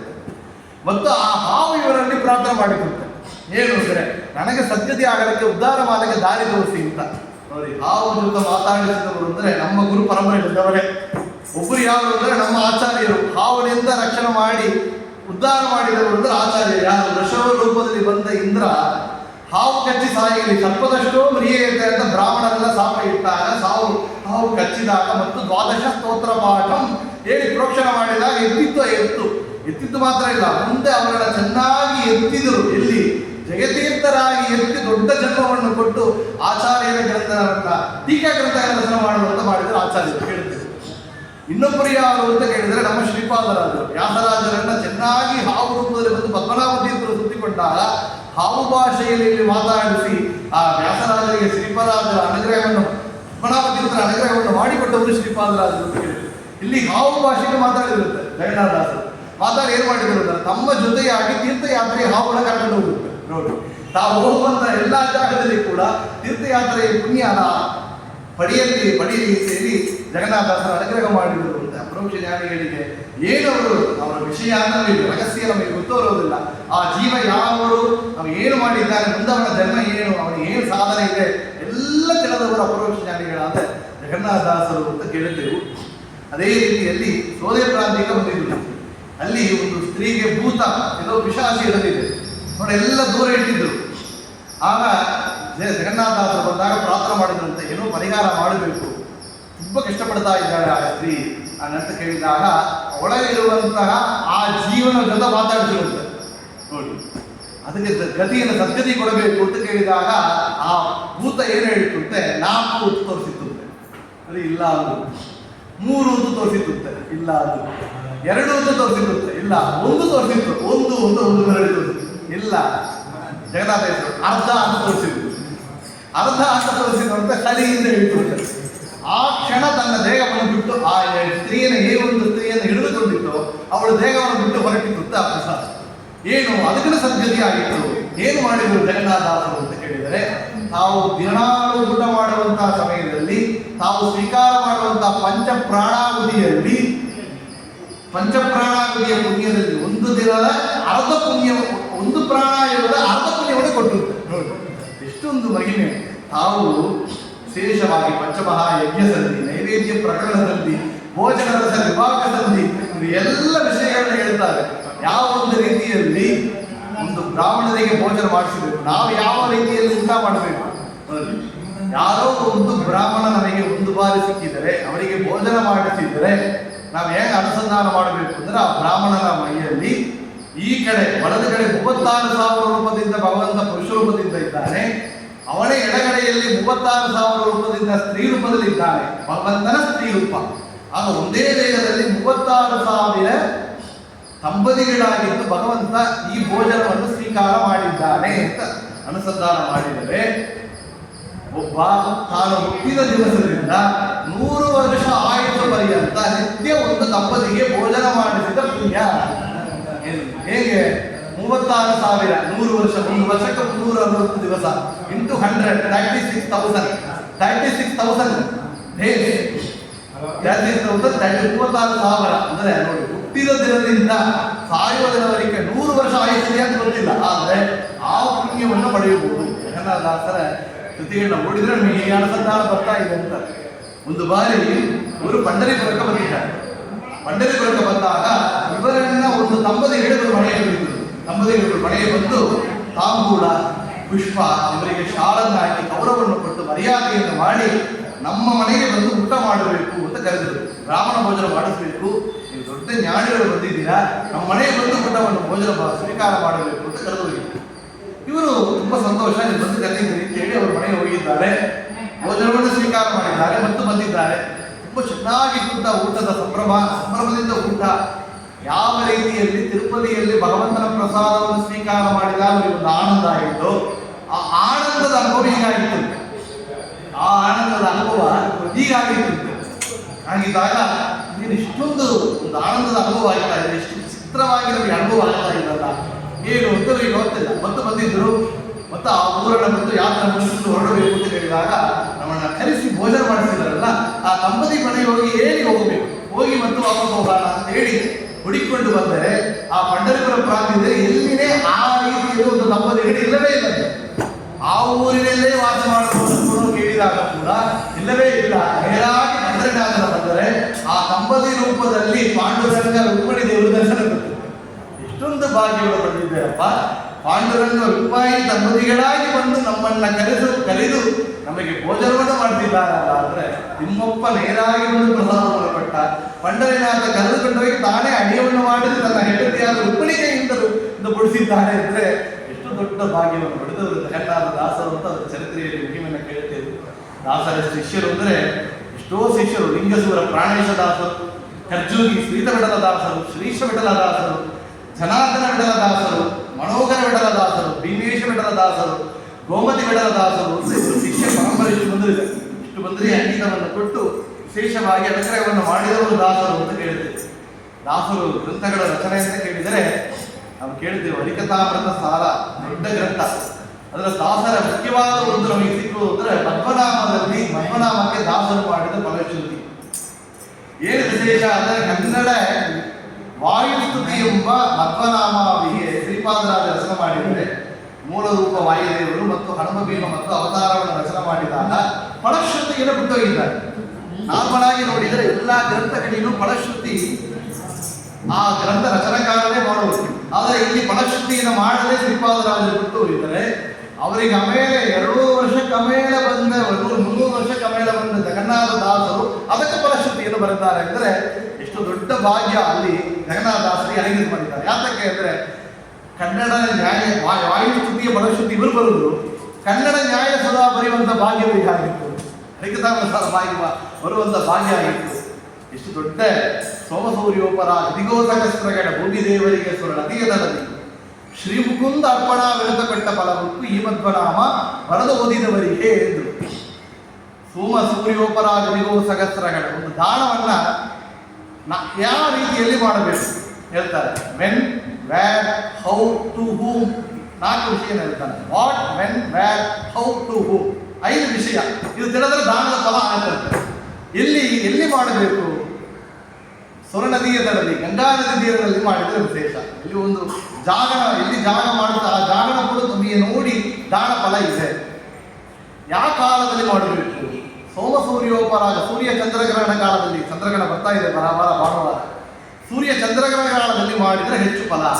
ಎದನ್ನು ದಾನ ಮಾಡಬೇಕು? ಗೋವನ್ನು ದಾನ ಮಾಡಬೇಕು. ಯಾಕೆ? ಒಂದು ಗೋ ಐನಾವರದಲ್ಲಿ ಎಷ್ಟು ಗೋವನ್ನು ಸಂರಕ್ಷಣೆ ಮಾಡ್ತಾ ಇದ್ದಾರೆ. ಒಂದು ಗೋವಿಗೆ ನಾವು ಸೇವೆಯನ್ನು ಮಾಡಿದರೆ ಆ ಗೋವಿನಲ್ಲಿರುವಂತಹ ಎಷ್ಟು ರೋಗಗಳಿದೆಯೋ ಅಷ್ಟು 1000 ವರ್ಷ ಕಾಲ ಸ್ವರ್ಗವಾಸ. ಅದೇ ಒಂದು ಗೋವಿಗೆ ಶಿಕ್ಷೆಯನ್ನು ಕೊಟ್ಟರೆ ಅದನ್ನು ನಾವು ಏನೋ ಪಡಿಸಿ ಬುಡುದು ಮಾಡಿದರೆ ಅಷ್ಟು 1000 ವರ್ಷ ಕಾಲ ನರಕದಲ್ಲಿ ವಾಸ ಆಗುತ್ತೆ. ಆಗ ಅಂಥ ಗೋಗಳನ್ನು ಸಹಸ್ರಗಳಂತ 1000 ಗೋಗಳನ್ನು ಗಂಗಾ ನದಿ ತೀರದಲ್ಲಿ ಸೂರ್ಯ ಚಂದ್ರಗ್ರಹಣ ಕಾಲದಲ್ಲಿ ಯಾರಿಗೆ 10 ಗಾಯತ್ರಿಗೂ ಕೂಡ ಮಾಡದೇ ಇರುವವರಿಗೆ ಕೊಟ್ಟ ಪ್ರಯೋಜನ ಇಲ್ಲ. ಭೂಮಿ ದೇವರಿಗೆ ಒಳ್ಳೆ ಭಗವಂತನ ಸಾಕ್ಷಾತ್ಕಾರ ಮಾಡಿದ ಅಪರೋಕ್ಷ ಜ್ಞಾನಿಗಳಿಗೆ ಕೊಟ್ಟು ವಾಟ್ಸಪ್ ಸ್ಟೇಟಸ್ ಹಾಕೋದು, ಎಲ್ಲರಿಗೆ ಅಡ್ವರ್ಟೈಸ್ಮೆಂಟ್ ಕೊಡೋದು, ನಾ ಇಷ್ಟು ದಾನ ಮಾಡಿದೆ ಇಲ್ಲ. ಶ್ರೀ ಮುಕುಂದ ಅರ್ಪಣ, ಕೃಷ್ಣಾರ್ಪಣ, ಭಗವಂತನ ಆಗಮಕರ್ತ ಹರಿಕರ್ತ ಮಾಡಬೇಕು, ಮಾಡಲ್ಲ ಎನ್ನಬೇಕು ಅಂತ ದಾನ ಮಾಡಿದರೆ ಎಷ್ಟು ಪುಣ್ಯನೋ ಅಷ್ಟು ಪುಣ್ಯ. ಈ ಮಧ್ವನಾಮ ಬರೆದು ಓದಿದವರಿಗೆ ಬೆಸ್ಟ್ ಟೀಚರ್ ಜಗನ್ನಾಥ. 10 ಬಾರಿ ಓದಿದರೆ ಒಂದು ಬಾರಿ ಬರೆದರೆ ಒಂದು ಟೀಚರ್ಸ್ ಹೇಳ್ತಾರೆ. Best teacher Jagannath. ಯಾತಕ್ಕೆ? ಜ್ಞಾನಿಸುಡ ಪಂಡಿತರು ಮತ್ತು ದೊಡ್ಡ ಅಧ್ಯಾಪಕರವರು ಹೇಳಿಕೊಡ್ತಾರೆ. ಬರೆದು ಓದಿದವರಿಗೆ ಎಂದರು. ಬರೆದು ಓದಿ ಚೆನ್ನಾಗಿ ಗಟ್ಟಿಯಾಗಿ ಆಗತ್ತೆ ನಿಮಗೆ ಅಂತ ಫಲಶ್ರುತಿಯನ್ನು ಮಾಡಿಕೊಟ್ಟಿದ್ದಾರೆ ಅಂತ. ಅವರಿಗೆ ನೋಡಿ 2 ಮಕ್ಕಳಿದ್ರು, ನಿಂಬಣ್ಣದಾಸರು ಅಂತ. ಅವರು ಸಣ್ಣ ವಯಸ್ಸಲ್ಲಿ ಬಾಲಕನಾಗಿದ್ದಾಗೆ ಕಾಲ ಆಯಿತು ಜಗನ್ನಾಥದಾಸರು. ಇನ್ನೊಂದು ಮಗ ದಾಸರಿಗೆ ಇದ್ದರು, ದಾಮೋದರ ದಾಸರು ಅಂತ. ದಾಮೋದರ ದಾಸರು ಎಂಬ ಅವರು ಹರಿಕಥಾಮೃತ ಸಾರವನ್ನು ಇವರು 7 ದಿನ ಬರಿತಾ ಇದ್ದವರು. ಆದರೆ ಜಗನ್ನಾಥದಾಸರು ಇರುವಂಥ ಕಾಲದಲ್ಲಿ ಅವರಿಗೆ ಕಾಲ ಆಗಿಬಿಡ್ತಾರೆ. 2 ಮಕ್ಕಳನ್ನು ಕಳಕೊಂಡಾಗ ತಮ್ಮ ಅಂತಿಮ ಕಾಲದಲ್ಲಿ ಇವರು ಸೊಸೆಗಾಗಿ ಒಂದು ಗ್ರಂಥ ರಚನೆ ಮಾಡಿದ್ರು ಜಗನ್ನಾಥದಾಸರು. ನೋಡಿ, ಸೊಸೆ ಮೇಲೆ ಎಷ್ಟು ಪ್ರೀತಿ ಇಟ್ಟುಕೊಂಡಿದ್ರು. ಆ ಸೊಸೆ ಮೇಲೆ ಪ್ರೀತಿಯಿಂದ ಅವಳಿಗೆ ಒಳ್ಳೆ ಜ್ಞಾನವನ್ನು ಕೊಡಬೇಕು ಅಂತ ಹೇಳಿ ತತ್ವ ಸುವಾಳಿಯನ್ನ ತಮ್ಮ ಸೊಸೆಯಾಗಿ ರಚನೆ ಮಾಡಿದ್ರು ಜಗನ್ನಾಥದಾಸರು ಅಂತ ಕೇಳ್ತೀವಿ. ಸಣ್ಣ ವಯಸ್ಸಲ್ಲಿ 2 ಮಕ್ಕಳು ಕಳ್ಕೊಳ್ತಾರೆ ಜಗನ್ನಾಥದಾಸರು. ಅಲ್ಲ ಇದ್ದಾಗ ಇರುವಣೋಹರಿ ಅಂತ ಜಗದಾಸರೇ ಅವರಿಗೆ ಮಹಾ ಕಾಲ ಆಗಿದ್ದಂತೆ. ಕಾಲ ಆದಾಗ ಅವರ ಹೆಂಡತಿ ವಿಚಾರ ಪಡ್ತಾ ಅಳ್ತಾ ಇದ್ದಂತೆ. ಹೇಳಿದ್ರಂತೆ, ಅಪ್ಪ ದೊಡ್ಡ ಮಾವಿನ ತೋಟ ಇದೆ, ಗಿಡಗಳು ಇದೆ, ಮಾವಿನ ಹಣ್ಣಿನ ಗಿಡ ಇದ್ದರೆ ಎಷ್ಟೋ ಗಿಡಗಳಿದ್ದ ರಕ್ಷಣೆ ಮಾಡುವ ಅವನಿಗೆ ಏನು ರೆಸ್ಪಾನ್ಸಿಬಿಲಿಟಿ? ಈ ಗಿಡನ ನೋಡಿಬೇಕು. ಹಣ್ಣು ಕಾಯಿ ಬಂದರೆ ಏನು ಓನರ್ ಹೇಳ್ತಾರೆ ಕೊಡಬೇಕು. ನಾವೆಲ್ಲ ಆ ಥರ ನಮಗೆ ಹಣ್ಣು ಬರ್ಬೋದು, ಕಾಯಿ ಬರ್ಬೋದು, ಆ ಓನರ್ ಏನು ಕೇಳ್ತಾರೆ ಕೊಡಬೇಕು. ನಮಗೆ ಕೊಟ್ಟವ ಹಣ್ಣಾಗಿ ಚೆನ್ನಾಗಿದ್ದು ಆಯುಷ್ಯವನ್ನು ಪಡೆದು ಹೋಗಿದ್ರೆ ಹಣ್ಣಾಗಿದ್ದಿರ್ಬೋದು. ತೋಟಗಾರ ಕಾಯಿ ಕೇಳಿದಾನಲ್ಲಪ್ಪ, ನಮಗೆ ಅಲ್ಲಿ ಏನು ಓನರ್ಶಿಪ್ ಇಲ್ಲ, ಕಾಯಾಗಿ ತಕೊಂಡವ. ನನ್ನ ಮಗನ ಕಾಯಾಗಿ ತಕೊಂಡಾನೆ, ಅವನಿಗೆ ಏನು ಬೇಕೋ ಆ ಕಾಲದಲ್ಲಿ ತಕೊಂತಾನೆ. ಇಟ್ಟಾಗ ಇರುವಣೋಹರಿ ಅಂತ ವಿಜಯದಾಸರು ಅಷ್ಟೊಂದು ಭಗವಂತನ ಅನುಸಂಧಾನ ಮಾಡಿದರು ಅಂತ. ಮಗನ ಕಳಕೊಂಡಾಗ ಕೂಡ ಭಗವಂತನ ಕಾಯಾಗಿ ತನ್ನ ಮಗನ ತಕೊಂಡ, ಹಣ್ಣಾಗಿ ಇರಲಿಲ್ಲ, ಅದರಲ್ಲಿ ರುಚಿ ಕಾಣಿದ ಭಗವಂತ ಅಂತ ಇರ್ತಾರೆ. ಆ ರೀತಿಯಲ್ಲಿ 2 ಮಕ್ಕಳು ಕಳಕೊಂಡಾಗ ಕೂಡ ಗ್ರಂಥ ರಚನೆ ಬಿಡಲಿಲ್ಲ. ನೋಡಿ ಎಷ್ಟು ಅವರಿಗೆ ನಿಷ್ಠೆ, ಪರೋಕ್ಷ ಜ್ಞಾನಿಗಳವರಿಗೆ ಎಲ್ಲ ಗೊತ್ತು. ಆಗ ವಿಶೇಷವಾಗಿ ಅಣು ಹರಿಕಥಾಮೃತ ಸಾರ, ಹರಿಕಥಾಮೃತ ಸಾರ 2 ಗ್ರಂಥನ ರಚನೆ ಮಾಡಿದ್ದಾರೆ ಜಗನ್ನಾಥದಾಸರು. ಇದರಲ್ಲಿ ಶ್ರೀಪಾದರಾಜರು, ವಾದಿರಾಜರು, ವ್ಯಾಸರಾಜರು, ವಾದಿರಾಜರು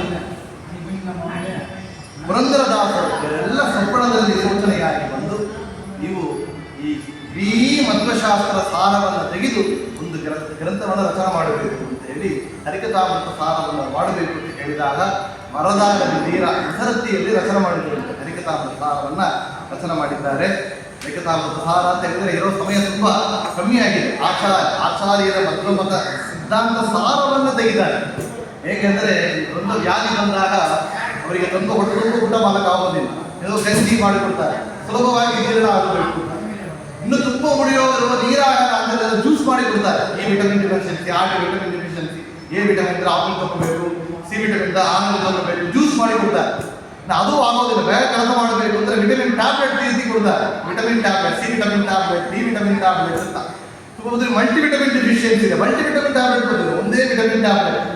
ಆ ರೀತಿ ಕೊಟ್ಟವರು ನಮ್ಮ ಜಗನ್ನಾಥರು. ಜಗನ್ನಾಥ ವಿಠಲ ಅಂತ ಒಂದೇ ಮುದ್ರೆಯಲ್ಲಿ ಮಲ್ಟಿ ವಿಟಮಿನ್ ಟ್ಯಾಬ್ಲೆಟ್ ಅಂದರೆ ಇಡೀ ವೇದಗಳು, ಉಪನಿಷತ್ತುಗಳು, ವೇದವ್ಯಾಸರ ಮೂಲ ಗ್ರಂಥಗಳು, ರಾಮಾಯಣ, ಮಹಾಭಾರತ, ಪಂಚರಾತ್ರ ಇತ್ಯಾದಿಗಳ ಸಾರವನ್ನು, ಆಚಾರ್ಯರ ಸರ್ವಮೂಲ ಗ್ರಂಥಗಳನ್ನು, ಟೀಕಾಚಾರ್ಯರ ಟೀಕಾ ಗ್ರಂಥಗಳನ್ನು, ಟಿಪ್ಪಣಿಕಾರರ ಟಿಪ್ಪಣಿ ಗ್ರಂಥಗಳ ಎಲ್ಲ ಸಾರವನ್ನು ತೆಗೆದು ಜ್ಯೂಸ್ ತೆಗೆದು ಅದರ ಮಲ್ಟಿ ವಿಟಮಿನ್ ಟ್ಯಾಬ್ಲೆಟ್ ಮಾಡಿ ಒಂದೇ ಟ್ಯಾಬ್ಲೆಟ್ ಜಗನ್ನಾಥ ವಿಠಲ ಮುದ್ರೆಯಿಂದ ಹರಿಕಥಾಮೃತ ಸಾರ ಗ್ರಂಥವಾಗಿ ಮಾಡಿಕೊಡಿ.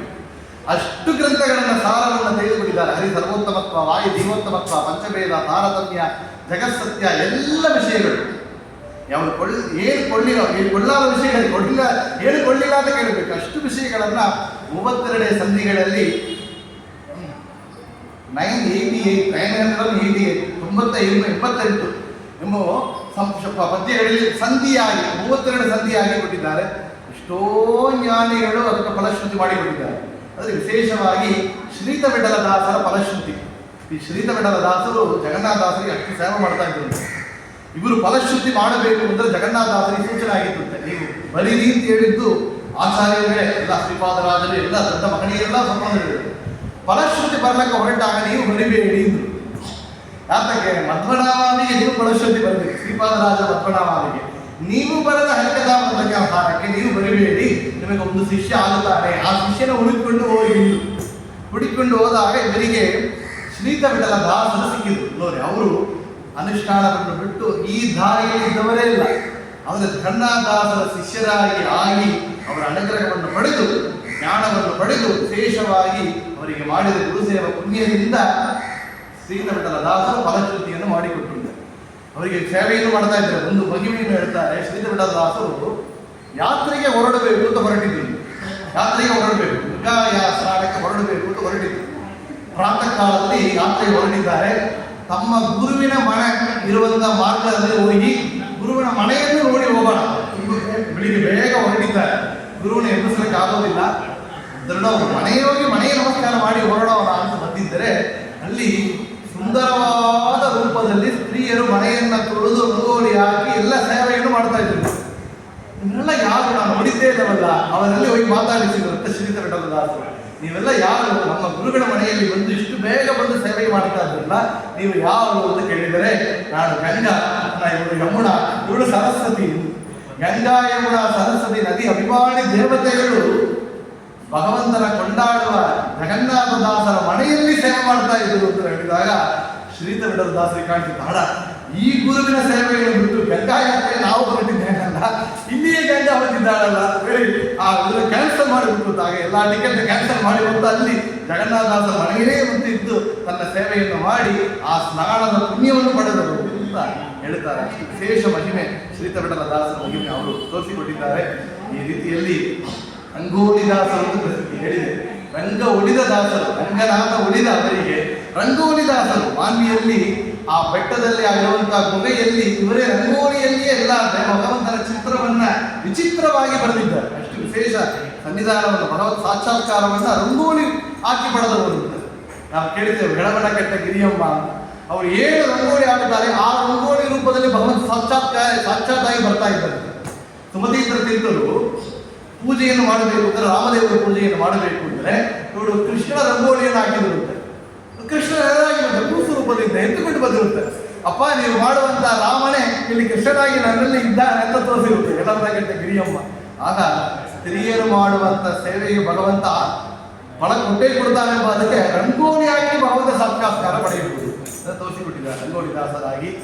ಬಾಗಲವಾಡದಲ್ಲಿ ಬ್ರಹ್ಮೋತ್ಸವ ನೋಡಿ, ಪ್ರತಿ ವರ್ಷ ಬ್ರಹ್ಮೋತ್ಸವ ಮಾಡುವಂತ ಒಂದು ದಂಪತಿಗಳಿರುತ್ತೆ. ಇಲ್ಲಿ ಹೇಳಿದಿರುತ್ತೆ, ನೀವು ಇಲ್ಲಿಯೇ ಆ ಭಗವಂತನ ದರ್ಶನ ಪಡಿಬಹುದು.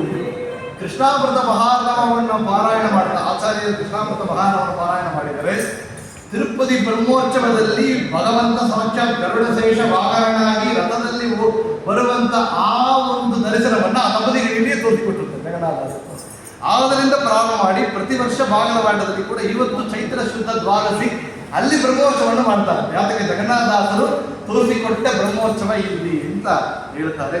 ಅಥವಾ ಎಷ್ಟೋ ಮಹಿಮೆಗಳು ಮಾನ್ವಿಯಲ್ಲಿ ಬರಬೇಕು ಅಂದ್ರೆ ಒಂದು ಮನೆ ಯಾರೂ ಹೋಗೋದಿಲ್ಲಂತೆ, ಇವರು ಬಾಡಿಗೆ ಹೋಗಬೇಕು ಅಂತ ಬಂದಿದ್ರು. ಯಾತಕ್ಕೆ ಮನೆಯಲ್ಲಿ ಒಂದು ಭೂತ ಇದೆ, ಅದು ಯಾರನ್ನು ಬಿಡೋದಿಲ್ಲ. ನೋಡಿ 45 ದಿವಸ ಅಲ್ಲಿ ವಾಸ ಮಾಡಿ ನಿತ್ಯ ನ್ಯಾಯಸುಧ ಪಾರಾಯಣ ಗ್ರಂಥಗಳ ಪಾರಾಯಣ ಮಾಡ್ತಾ ಮಾಡ್ತಾ ಭಗವಂತನ ಪೂಜೆಯನ್ನು ಮಾಡಿದರೆ, ಪರಿಮಳಾದಿ ಗ್ರಂಥಗಳನ್ನು ಪಾರಾಯಣ ಮಾಡಿದರೆ ಆ ಭೂತ ನೋಡ್ತಾ ಇದ್ದಂಥ ದಿನಾವಳಿ ಇವರು ಏನು ಪಾರಾಯಣ ಮಾಡಿ 1 ವರ್ಷ ಕಾಲ ಪಾರಾಯಣ ಕೇಳ್ತಾ ಇದ್ದ. ನಾನು ಸದ್ಗತಿಯನ್ನು ಪಡೆದೆ ಅಂತೇಳಿ ಇವರು ನಮಸ್ಕಾರ ಮಾಡಿ ಹೊರಟಿದ್ರು. ಜಗನ್ನಾಥದಾಸರ ಮಹಿಮೆ, ಅವರು ವಾಕ್ಸಿದ್ಧಿ ಅವರಿಗೆ ಹೇಗಿತ್ತು ಅಂತ ವಿಷಯವನ್ನು ಕೇಳುತ್ತೇವೆ. ಎಷ್ಟೋ ಮಹಿಮೆಗಳು ಉಡುಪಿಯಲ್ಲಿ ಮಾತಾಡಕ್ಕೆ ಸಾಧ್ಯ ಇಲ್ಲ. ಒಂದು ಒಮ್ಮೆ ಮೂಕನಾಗಿದ್ದವನಿಗೆ ಮಾತನ್ನು ಕೊಟ್ಟರು.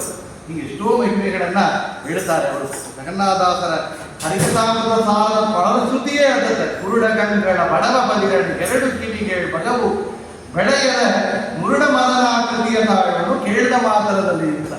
ಈ ಹರಿಕಥಾಮೃತ ಸಾರವನ್ನು ಯಾರು ಹೇಳ್ತಾರೆಯೋ ಕೇಳ್ತಾರೆಯೋ ಅವರ ಕುರುಡನಾಗಿದ್ದರೆ ಅವನಿಗೆ ಒಳ್ಳೆ ದೃಷ್ಟಿಯನ್ನು ಪಡೆಯುತ್ತಾನೆ.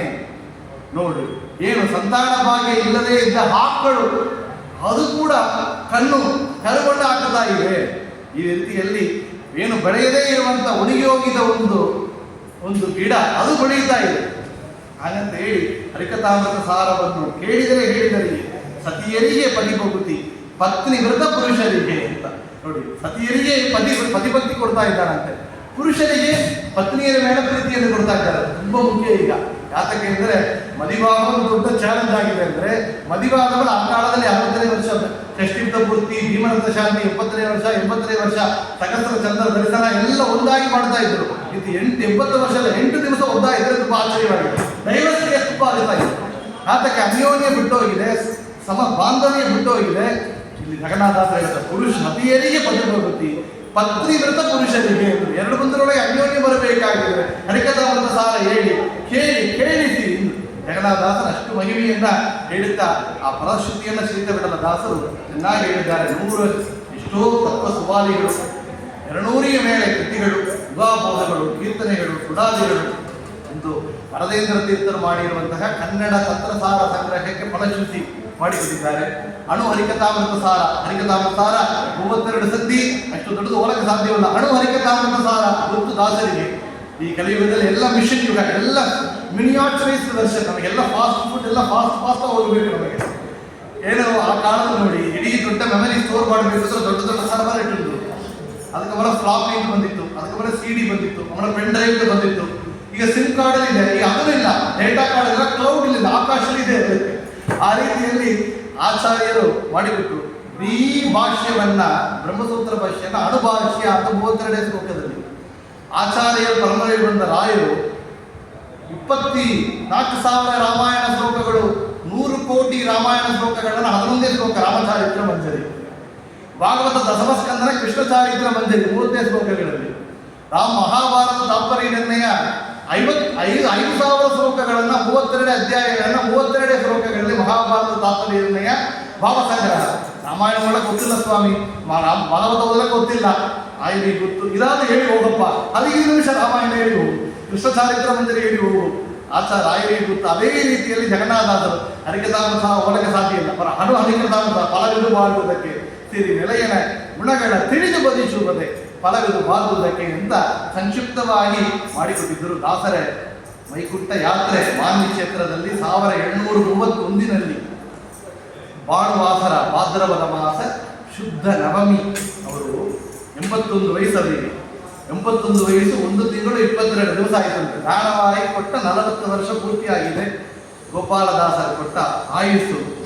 ಸಾಯಂಕಾಲ ವೇಳೆಯಲ್ಲಿ ಭಜನೆಯನ್ನು ಮಾಡಿದಿರುತ್ತೆ. ದಾಸೋಹಂ ತವ ದಾಸೋಹಂ ಮಾಸುದೇವ ವಿಗತಾದ ಸಂಗತವ ದಾಸೋಹಂ ತವ ದಾಸೋಹಂ ಹೇಳ್ತಾ ರಾತ್ರಿ 8:30 ಸಮಯ ಕೂಡ ಹೇಳ್ತಾರೆ. ರಾತ್ರಿಯಲ್ಲಿ ಊರ್ಧ್ವ ದಿಶೆಯಲ್ಲಿ ಸುಷುಮ್ನ ನಾಡಿ ಮಾರ್ಗದಲ್ಲಿ ಬ್ರಹ್ಮಾರ್ಥವನ್ನು ಹೊಡೆದುಕೊಂಡು ವಿಮಾನದಲ್ಲಿ ಏರಿ ವೈಕುಂಠ ಯಾತ್ರೆಯನ್ನು ಮಾಡಿದರು ಅಂತ ದಾಸರು. ಆಕಾಶದಲ್ಲಿ ಪುಷ್ಪವೃಷ್ಟಿ ಆಗಿತ್ತಂತೆ. ಶ್ರೀತ ವಿಠಲ ದಾಸರು ಒಂದು ಕೃತಿಯನ್ನು ಮಾಡಿದ್ದಾರೆ, ಹೇಳಿದರು ಶ್ರೀ ಜಗನ್ನಾಥ ದಾಸರು ಅಂತ. ಹೇಗೆ ಪುರಂದರದಾಸರು ವ್ಯಾಸರಾಜರು ಹೊರಟಾಗ ಸಿದ್ಧೈಸಿದ ವ್ಯಾಸರಾಯ ಅಂತ, ಸಿದ್ಧೈಸಿದ ವ್ಯಾಸರಾಯ ಅಂತ ಪುರಂದರದಾಸರು ಒಂದು ಕೃತಿಯನ್ನು ರಚನೆ ಮಾಡಿ, ಸಿರಿಸಗಿತ ಪುರಂದರ ವಿಠಲ ಕೈ ಪಿಡಿದು ಎತ್ತಿತ್ತು ಕಂಡೆ ಅಂತ ಅವರು ಮಾತು. ವಿಮಾನದಲ್ಲಿ ಪುರಂದರ ವಿಠಲ ಕೃಷ್ಣ ತಮ್ಮ ಸಿರಿಸಗಿತ ಬಂದು ತಮ್ಮ ಭಕ್ತರಾದ ವ್ಯಾಸರಾಜರ ಕಳಪವನ್ನು ಹಿಡಿದು ಎತ್ತಿತ್ತು ಕಂಡೆ ಅಂತ. ಇಲ್ಲಿ ಶ್ರೀತ ವಿಠಲ ದಾಸರು ತೆರಳಿದರು ಶ್ರೀ ಜಗನ್ನಾಥ ದಾಸರು ಅಂತ ಆ ದರ್ಶನವನ್ನು ನೇರಾಗಿ ನೋಡಿ ಬರೆದಿದ್ದಾರೆ. ವಿಮಾನವನ್ನು ಎತ್ತಿ ಹೊರಟಿದ್ದಾರೆ ವ್ಯಾಸರಾಜ ಜಗನ್ನಾಥ ದಾಸರು. ಪುಷ್ಪ ವೃಷ್ಟಿಯಾಗಿತ್ತು, ಭಕ್ತರೆಲ್ಲ ಕೋಶವನ್ನು ಮಾಡ್ತಾ ಇದ್ದರು, ದಾಸರ ಗ್ರಂಥಗಳನ್ನ ಪಾರಾಯಣವನ್ನು ಮಾಡ್ತಾ ಇದ್ದರು ಅಂತ ಹೇಳಿದಾಗ ಆಗ ಅವರು ಹೊಸೆಯವರು ದಾಸರು ಭಕ್ತರೆಲ್ಲ ದಿಗ್ಭ್ರಮೆಯಿಂದ ನೋಡಿದಾಗ ಸೂಕ್ಷ್ಮ ರೂಪದಿಂದ ದರ್ಶನ ಕೊಟ್ಟಿರುತ್ತ ಮತ್ತು ದರ್ಶನ ಕೊಟ್ಟಿರುತ್ತೆ. ಮೇಲೆ ಹೊರಟಿದ್ದ ನೋಡಿದ್ದಾರೆ, ಸೂಕ್ಷ್ಮ ರೂಪ ದರ್ಶನವನ್ನು ಕೊಟ್ಟಿರುತ್ತೆ. ಹೇಳಿದರಂತೆ, ಈ ಒಂದು ಕಂಬದಲ್ಲಿ ನಾ ಎಲ್ಲಿ ಕುಳಿತು ಧ್ಯಾನ ಮಾಡುತ್ತಾ ಅಂತರ್ಧ್ಯಾನ ಆದನೋ ಈ ಕಂಬದಲ್ಲಿ ನನ್ನ ಒಂದು ರೂಪ ಇದೆ, ಸನ್ನಿಧಾನ ಇದೆ. ಕಂಬದಿಂದ ಹೊರಗೆ ಬಂದ ನರಸಿಂಹದೇವರನ್ನು ನೋಡಿದ ಸಕಲಾದ ಮತ್ತು ಕಂಬಕ್ಕೆ ಹೊರಟಿದೆ, ಕಂಬದೊಳಗೆ ತಮ್ಮ ಒಂದು ರೂಪವನ್ನು ಇಟ್ಟಿದ್ದಾರೆ. ಇನ್ನೊಂದು ಹೇಳಿದಿರುತ್ತೆ, ದಾಸರ ಹೇಳಿದಿರುತ್ತೆ, ಮುಂದೆ ಇಲ್ಲಿ ಸಾಲಿಗ್ರಾಮ ಮಾಲ ಬರ್ತಾ ಇದೆ, ಆ ಮಾಲೆಯಲ್ಲಿ ಭಗವಂತನ ಸನ್ನಿಧಾನ. ಇನ್ನೊಂದು ನಾನು ಉಪಯೋಗ ಮಾಡಿದ ಈ ವೀಣೆಯಲ್ಲಿ ನನ್ನ ಒಂದು ಅಂಶ, ತಂಬೂರಿಯಲ್ಲಿ. ಇನ್ನೊಂದು ಹೇಳ್ತಾರೆ ಅವರು, ಹರಿಕಥಾಮೃತ ಸಾರದಲ್ಲಿ ನನ್ನ ಇನ್ನೊಂದು ಅಂಶ ಇದೆ. ದಾಸರ ಜೊತೆ ನಾವು ಮಾತಾಡಬೇಕು, ದಾಸರನ್ನ ನೋಡಬೇಕು, ಅವರ ಉಪದೇಶವನ್ನು ಕೇಳಬೇಕು ಅಂದರೆ ಇವತ್ತು ಕೇಳಬೇಕು. ಏನು, ದಾಸರ ಹರಿಕಥಾಮೃತ ಸಾರವನ್ನು ಪಾರಾಯಣ ಮಾಡಿದರೆ ದಾಸರು ನಮ್ಮ ಜೊತೆ ಮಾತಾಡಿದಂತೆ, ಅವರು ನಾವು ನೋಡಿದಂತೆ ಆ ವಿಶೇಷವನ್ನು ಪಡೆಯಬಹುದು ಅಂತ ಹೇಳ್ತಾರೆ. ಮುಂದೆ ಹೇಳಿದೆವು, ಅವರು ಕೃತಯುಗದಲ್ಲಿ ಸಹಲಾದನಾಗಿ, ದ್ವಾಪರ ಯುಗದಲ್ಲಿ ಶಲ್ಯನಾಗಿ, ಪಾಂಡವರ ಸೋದರ ಮಾಮನಾಗಿ, ಮತ್ತು ಕಲಿಯುಗದಲ್ಲಿ ವಾದಿರಾಜರ ಶಿಷ್ಯ ಸೇವಕನಾಗಿ, ಕೊಂಡಪ್ಪನಾಗಿ, ಪುರಂದರದಾಸರ ಮನೆಯಲ್ಲಿ ಅವರು ಮಗನಾಗಿ, ದಾಸರ ಮತ್ತು 5ನೇದಾಗಿ ಜಗನ್ನಾಥದಾಸರಾಗಿ ಅವತಾರವನ್ನು ಮಾಡಿದ್ದೇನೆ ಅಂತ ಹೇಳಿ ಮತ್ತು ಹೇಳಿದರುತ್ತೆ. ತಿಳಿಯೇನು ಎಂದೆಂದಿನ್ಯ ರಂಗ ಹೊಡೆದ ದಾಸರು ಜಗನ್ಮಾನ್ಯ, 5ನೇಯ ರೂಪವಿಂದೆ ಬಹುದು 7 ಜನ್ಮ ಮುಂದಂತೆ. ಇನ್ನು ನನಗೆ ಮುಂದೆ 7 ಜನ್ಮ ಇದೆ ಅಂತ ದಾಸರು ಹೇಳಿದ್ದಾರೆ ಎಂಬ ವಿಷಯವನ್ನ ಅವರ ಶಿಷ್ಯರು ಕೃತಿಯಲ್ಲಿ ರಚನೆ ಮಾಡಿಕೊಟ್ಟಿದ್ದಾರೆ. ಆಗ ಮಾನ್ವಿಯಲ್ಲಿ ಇವತ್ತು ನೋಡಿದರೆ ನೋಡಬಹುದು, ಅಲ್ಲಿ ಸಾಲಿಗ್ರಾಮ ಹಾರ, ನಾವು ಹೇಳಿದಂತೆ ಇವರಿಗೆ ವರದೇಂದ್ರ ತೀರ್ಥರು ಕೊಟ್ಟಿರುವಂತಹ ನರಸಿಂಹದೇವರ ವಿಗ್ರಹ, ಸತ್ಯಬೋಧ ತೀರ್ಥರು ಇವರಿಗೆ ಅನುಗ್ರಹ ಮಾಡಿ ಕೊಟ್ಟಿರುವಂತಹ ಮಂತ್ರಾಕ್ಷರ ಯಾವ ಒಂದು ತಟ್ಟು, ಅವರ ಪಾದುಕೆಗಳು, ದಿವಾನ್ ಪೂರ್ಣಯ್ಯ ಕೊಟ್ಟ ಪಲ್ಲಕ್ಕು, ಉಪೇಂದ್ರ ತೀರ್ಥರು ಕೊಟ್ಟ ನರಸಿಂಹ ಸಾಲಿಗ್ರಾಮ, ಗರುಡವಾಗಣ ಲಕ್ಷ್ಮೀ ನರಸಿಂಹ ಪ್ರತಿಮೆ, ಮತ್ಸ್ಯಾದಿ ಸಾಲಿಗ್ರಾಮಗಳು ಇದೆಲ್ಲ ಅಲ್ಲಿ ಇವೆ ಅಂತ ಹೇಳಿ ವಿಶೇಷವಾಗಿ ಹೇಳ್ತಾರೆ. ದಾಸವರಿಯರು ವಾಸಗೈದಿದ ಸ್ಥಾನ ನೋಡಿ, ನಾವು ಹೇಳಿದ್ದೇವೆ ದಾಸರಿರುವಂತಹ ಸ್ಥಾನ ಎಂತದ್ದು ಅಂದರೆ ಗಯಾ ಕಾಶಿ ಸಮಾನ, ಗಯಾ ಕಾಶಿ ಸಮಾನ ಅಂತ ಅವರ ಮಹಿಮೆಯನ್ನ ಚೆನ್ನಾಗಿ ಹೇಳಿಕೊಡ್ತಾ ಇದ್ದಾರೆ. ಅಂತ ವಿಶೇಷವಾದ ದಾಸರ ಆರಾಧನಾ ಪರ್ವಕಾಲ, ದಾಸರ ಮೇಲೆ ಎಷ್ಟೋ ಒಂದು ಲಕ್ಷ್ಮೀಶ ವಿಠಲ ಒಂದು ದಾಸರು ಒಂದು ಅಂಕಿತವನ್ನು ಮಾಡಿದ್ದಾರೆ. ಸ್ತಂಭದಲ್ಲಿ ವಾಸ ದಾಸಾಯ ನಿನ್ನ ನಂಬಿದೇ ನಾ ಅನೀಶ, ಸ್ತಂಭದಲ್ಲಿ ವಾಸ ಮಾಡುವಂತಹ ದಾಸಾರ್ಯ. ಇವರು ಹೇಳ್ತಾರೆ, ಸಗಲಾದ ನೆನೆಸಿ ಪ್ರಗಲಾದರಾಶ್ರಯಿಸಿ ಉಲ್ಲಾಸದಲ್ಲಿ ಹರಿಯ ಬಲ್ಲ ಮಂತ್ರವ ಜಪಿಸಿ ನಿಲ್ಲದೇ ಮರುಜನ್ಮ ಶಲ್ಯನು ಎನಿಸಿ. ನೋಡಿ, ಪ್ರಯಾಗರಾಜರಾಗಿ ಶಲ್ಯನಾಗಿ ನಿಲ್ಲಿಸಿ ರಥವನ್ನು ಸಾರಥ್ಯ ತ್ಯಜಿಸಿ. ಯಾರಿಗೆ? ಕರ್ಣನ ಜೊತೆ ಯುದ್ಧ ಮಾಡಿದಾಗ ಮುಂದೆ ಇವರು ಯಾರು? ರಥವನ್ನು ಓಡಿಸ್ತಾ ಇದ್ದರು ಶಲ್ಯನ, ರಥವನ್ನು ಬಿಟ್ಟು ಹೋಗಿದ್ದ ಶಲ್ಯನಾಗಿ. ಅವರಿಗೆ ರಥವನ್ನು ಓಡಿಸಿದ್ದರು. ಗೊಲ್ಲಗೊಳ್ಳುವೊಬ್ಬವ ಕಳ್ಳನ ಒಲಿಸುತ್ತ ಬಲ್ಲಿದ ವಾದಿರಾಜರ ದೂತನೇ ಖ್ಯಾತ, ಕೊಂಡಪ್ಪನಾಗಿ ವಾದಿರಾಜರಿಗೆ ಸೇವೆ ಮಾಡಿದವರು. ಪುರ ವ್ಯಾಗವಟ್ಟದ ನರಹರಿದಾಸರ ಶ್ರೀನಿವಾಸಾರ್ಯ ನಾಮಕ ವರಕುವರ, ನರಸಿಂಹನ ಉಪಾಸನ ಮಾಡುತ್ತಾ ಆ ನರಸಿಂಹನ ಮೇಲೆ ಕೃತಿಗಳ ಮಾಡಿದ ದಾಸರ ಮಗನಾಗಿ ಹುಟ್ಟಿದವರು. ಮುಂದೆ ಹೇಳ್ತಾರೆ, ವರದೇಂದ್ರ ಯತಿಗಳ ಚರಣರ ಸೇವಿಸಿ, ವರದೇಂದ್ರ ತೀರ್ಥರು ಪುಣೆ, ಅವರಿಗೆ ಸರ್ವಮೂಲ ಸುಧಾಪರಿಮಳ ಗ್ರಹಿಸಿ ಗರುವತಿ ವಿಜಯದಾಸರ ನಿಂದಿಸಿ ತ್ವರಿತತಿ ಅವರಿಂದ ಕರುಣೆವ ಹೊಂದಿದ. ವಿಜಯದಾಸರ ಅವಮಾನ ಮಾಡಿದ ಅಮೆ ಅವರ ಅನುಗ್ರಹವನ್ನು ಮತ್ತು ಪಡೆದವರು. ಗಿರಿಜೆ ಸುಧಾಂಶದಿಂದ ವರ ಆಯು ನೀ ಪೊಂದಿ. ಗಿರಿಜೆ ಸುಧಾಂಶದಿಂದ ಅಂದರು. ಗಿರಿಜೆ ಯಾರು? ಪಾರ್ವತಿ ದೇವಿ. ಅವರು ಮಹಾ ಗಣಪತಿ, ಅವರ ಅಂಶ ಇರುವವರು. ಗೋಪಾಲದಾಸರಿಂದ ವರ ಆಯು ನೀ ಪೊಂದಿ. ಗಿರಿರಾಜ ಗುರು ವೇಷದಿ ಇಂದ ಪ್ರಸಾದವಿತ್ತು. ಗಿರಿರಾಜ, ಗಿರಿರಾಜ ಅಂದ್ರೆ ಯಾರು? ವೆಂಕಟಗಿರಿ ರಾಜ ಶ್ರೀನಿವಾಸದಿಂದ ಪ್ರಸಾದವನ್ನು ಹೊಂದಿ ಅವರ ಪಂಡರಿಯಲ್ಲಿ ಹರಿಯಿಂದಲೇ ತನ್ನ ಹರುಷದಿ ಕೊಂಡ. ಪಂಡರಿನಾಥನ ಅನುಗ್ರಹದಿಂದ ಅವನಿಂದಲೇ ಅಂಕಿತವನ್ನು ಪಡೆದು ಹರಿ ತುದಿಸುತ್ತ ಶರಣ ಸಿರಿ ಲಕುಮೀಶನ ಕತೆ ಸುಡಸಾರವ. ಲಕುಮೀಶ, ಲಕುಮೀಶ ಅಂದರೆ ಯಾರು? ಹರಿ. ಲಕುಮೀಶನ ಕತೆ ಹರಿಕಥಾ. ಸುದೆ ಅಂದರೆ ಅಮೃತ. ಲಕುಮೀಶನ ಕತೆ ಸುದೆ ಅಂದರೆ ಹರಿಕಥಾಮೃತ ಸಾರವ ಮರದಿ ರಚಿಸಿದ ಮಾನವಿಯಲ್ಲಿ ನಿಂತ ಅಂತ ಹೇಳಿ ವಿಶೇಷವಾಗಿ ಬರಬೇಡ. ಎಷ್ಟೋ ಕೃತಿಗಳು ನಾ ಹೇಳಿದಂತೆ ಇತ್ತು. ಹೊತ್ತು ಸಾಕುವುದಿಲ್ಲ, ನಮಗೆ 2 ಗಂಟೆದ್ದು ಬೇಕು. ಆದರೆ ನಮಗಿರುವಂತಹ ಸಮಯ 1 ಗಂಟೆ ಕಾಲದಲ್ಲಿ ವಿಶೇಷವಾಗಿ ಜಗನ್ನಾಥಾಸರ ಮಹಿಮೆಯನ್ನು ಕೇಳಿದೆವು, ತೆರಳಿದರು. ಶ್ರೀ ಜಗನ್ನಾಥಾಚಾರ್ಯರು ವರ ಶುಕ್ಲ ವತ್ಸರದ ಭಾದ್ರವದ ಶಿತಪಕ್ಷ ಹರಿವಾರ ನವಮಿಯಲ್ಲಿ ಸುರಸಿದ್ಧ ಸಾಧ್ಯ ಮುನಿಗರಾಚಿದ ಪಾದ ಹರಿಯೇ ಪರನೆಂದಿರುತ್ತಲಿ ಧರಣಿಯನ್ನು ತ್ಯಜಿಸಿ ಬಹುಮಾನ ಪೂರ್ವಕವಾಗಿ ಪೂರ್ವಕವಾಗಿ ಬರೆದು ಸುರ ಸಂಧರಿಸಿ ಪರಮಾರ್ಥವೈ ಮಣಹರಿತ ಪಾದದಲ್ಲಿಟ್ಟು ವರ ವಿಷ್ಣು ದೂತವೈ ಮಾಣಿಕರ ಒಡಗೂಡಿ ತೇಲಿ ಅವರು ಹೇಗೆ ತೆರಳಿದರು ಎಂಬ ವಿಷಯವನ್ನು ಕೂಡ ಶ್ರೀಧವಿಠಲ ದಾಸರು ಹೇಳಿದ್ದಾರೆ ನೋಡಿದೆವು. ಅಂತ ವಿಶೇಷವಾದ ಜಗನ್ನಾಥದಾಸ ಆರಾಧನೆ ಪರ್ವಕಾಲ ಈ ಒಂದು ಸಮಯದಲ್ಲಿ ಈ 1 ಗಂಟೆ ಕಾಲ ಯಥಾಶಕ್ತಿ ಅವರು ಮಹಿಮೆ ಅನಂತ ಮಹಿಮೆ ಇರುವಂತಹ ಜಗನ್ನಾಥದಾಸರ ಹರಿಕಥಾಮೃತ ಸಾರ ಇತ್ಯಾದಿ ಗ್ರಂಥಗಳನ್ನು ಮೇರುಕೃತಿಯನ್ನು ಕೊಟ್ಟ ಜಗನ್ನಾಥದಾಸರ ಮಹಿಮೆಯನ್ನ, ಯಥಾಶಕ್ತಿ ಅವರ ಚರಿತ್ರವನ್ನ, ಅವರು ಮಾಡಿದ ಭಕ್ತಿಯನ್ನ, ಗುರುಭಕ್ತಿ ಹರಿಭಕ್ತಿಯನ್ನ, ಅವರು ತಮ್ಮ ಶಿಷ್ಯರಿಗೆ ಮಾಡಿದ ಅನುಗ್ರಹವನ್ನ ಯಥಾಶಕ್ತಿ ಸಂಕ್ಷಿಪ್ತವಾಗಿ ನಮ್ಮ ಅಯ್ಯನಾವರ ಮುಖ್ಯ ಪುರಾಣ ದೇವರು ರಾಯರ ಸನ್ನಿಧಾನದಲ್ಲಿ ನಾವು ಹೇಳಿದ್ದೆವು. ಈ ಒಂದು ಜ್ಞಾನಕಾಲದಲ್ಲಿ ಬಾಳಿಕೊಂಡ ಜಗನ್ನಾಥದಾಸರ ಸೇವೆ ಮಾಡುವಂತಹ ಎಲ್ಲ ಭಕ್ತ ಜನರಿಗೂ ಕೂಡ ವಿಶೇಷವಾಗಿ ಜಗನ್ನಾಥದಾಸರ ಅಂತರ್ಯಾಮಿಯಾದ ರಾಘವೇಂದ್ರ ತೀರ್ಥ ಅಂತರ್ಯಾಮಿಯಾದ ಭಾರತೀಯರ ಮುಖ್ಯ ಪುರಾಣ ಅಂತಕ್ಕಂಥ ಸೀತಾಪತಿ ರಾಮಚಂದ್ರ ಅಭಿನ್ನ ನರಸಿಂಹದೇವರು ಆಯುಳು ಆರೋಗ್ಯವನ್ನು ಕೊಟ್ಟು ಕರುಣಿಸಲಿ, ರೋಗಗಳನ್ನು ಪರಿಹಾರ ಮಾಡಲಿ, ನಮ್ಮ ಮಕ್ಕಳಿಗೆಲ್ಲ ಸಕಾಲದಲ್ಲಿ ವಿಭಾಗವಾಗಿ ಧರ್ಮ ಮಾರ್ಗದಲ್ಲಿ ಇರುವಂಥ ಭಾಗ್ಯವನ್ನು ಕರುಣಿಸಲಿ, ಸಂತಾನ ಬೇಡುವರಿಗೆ ಸಂತಾನ ಭಾಗ್ಯವನ್ನು ಕರುಣಿಸಲಿ, ಹುಟ್ಟಿದ ಮಕ್ಕಳೆಲ್ಲ ಭಗವದ್ಭಕ್ತರಾಗಿರುವಂಥ ಭಕ್ತರಾಗಿ ಬೆಳೆಯುವಂಥ ಭಾಗ್ಯವನ್ನು ಕರುಣಿಸಲಿ. ಆಚಾರ್ಯರ ಗ್ರಂಥಗಳ ದಾಸರ ಗ್ರಂಥಗಳ ಜಗನ್ನಾಥದಾಸರ ಗ್ರಂಥಗಳ ಈ ಜನ್ಮದಲ್ಲಿಯೇ ಓದುವಂತಹ ಅರ್ಥಾನುಸಂಧಾನ ಪೂರ್ವಕ ತಿಳಿಯುವಂತಹ ಭಾಗ್ಯವನ್ನು ನಮಗೆ ದಾಸರು ಕರುಣಿಸಲಿ, ಜ್ಞಾನಭಕ್ತಿ ವೈರಾಗ್ಯವನ್ನು ನೀಡಲಿ ಎಂದು ಪ್ರಾರ್ಥನೆ ಮಾಡುತ್ತಾ ಇಲ್ಲಿ ದೃಢವಾಗಿ ಕೂಡ ನಮ್ಮ ಧನ್ಯವಾದಗಳು ಸೇರಿದ ಮೇಲೆ ಈ ಒಂದು ಮಠದಲ್ಲಿ ಜ್ಞಾನ ಕಾರ್ಯವನ್ನು ಮಾಡುವಂಥ ಭಾಗ್ಯವನ್ನು ಅವರಿಗೂ ಕೂಡ ಭಗವಂತ ಅನುಗ್ರಹವನ್ನು ಮಾಡಲಿ ಎಂದು ಪ್ರಾರ್ಥನೆ ಮಾಡುತ್ತಾ ಮಾತುಗಳನ್ನು ಜಗನ್ನಾಥದಾಸ ಪೂರ್ವಾಂತರ್ಗತ ರಾಘವೇಂದ್ರ ತೀರ್ಥ ಪೂರ್ವಾಂತರ್ಗತ ಭಾರತೀಯ ಮುಖ್ಯ ಪ್ರಾಣ ಅಂತರ್ಗತ ಲಕ್ಷ್ಮೀ ನರಸಿಂಹರ ಪಾದಾರ ವಿಂದಗಳಲ್ಲಿ ಸಮರ್ಪಣೆ ಮಾಡುತ್ತೇವೆ. ಶ್ರೀ ಕೃಷ್ಣಾರ್ಪಣ ಮತ್ತು ಕಾಯಿಲ ವಾಚಾನಿರುವ ವಿದ್ಯಾಪರವ ಹರಿಶತ ಸ್ವಭಾವ ರೋಗ್ಯತೆ ಕಲಂಪರಸ್ಮೈ ನಾರಾಯಣಾಯ ಸಮರ್ಪಯಾಮ ರಕ್ಷಯಂ ಕರ್ಮಯ ಸಿಂಪರೇ ಸಾಹಿತ ರಕ್ಷಯಂ ಯಾತು ಕಾಣಿಯಂ ನಮತಃ ಅಕ್ಷರೋ ವಿಠಲಃ ಸರ್ವದೇವ ಮತಃ ಕೃಷಿಕಂ ನಿತ್ಯಂ ಸದಾ ಅಧಿಕಂ ಪ್ರಣಯಾಮ ವಾಸುದೇವ ದೇವತಾ ಮಂಡಲ ಕಂಠಮಂಡಲ ಶ್ರೀ ಕೃಷ್ಣಾರ್ಪಣ. ನಮ್ಮ ಅಯ್ಯನಾವರ ವಿಶೇಷವಾದ ಅನುಗ್ರಹ ಯಾವಾಗಲೂ ಉಂಟು. ನಮ್ಮ ಲೈಫ್ಗೆ ಒಂದು ಟರ್ನಿಂಗ್ ಪಾಯಿಂಟ್ ಅಂತ ಅಯ್ಯನಾವರ ಅಂತ ಹೇಳೋದು ಯಾವ್ದಾದರೆ, ನಮ್ಮ ವಿವಾಹ ಆಗಬೇಕಾದರೆ ಇಲ್ಲಿ ಬಂದು ಹೋಗಿ ನಮಗೆ ಒಳ್ಳೆ ಜಾಗದಲ್ಲಿ ನಮಗಾಗಿ ಮಕ್ಕಳನ್ನು ಪಡೆಯುವಂಥ ಭಾಗ್ಯವನ್ನು ಅಯ್ಯನಾವರ ರಾಯರ ಅನುಗ್ರಹವನ್ನು ಮಾಡಿದ್ದಾರೆ.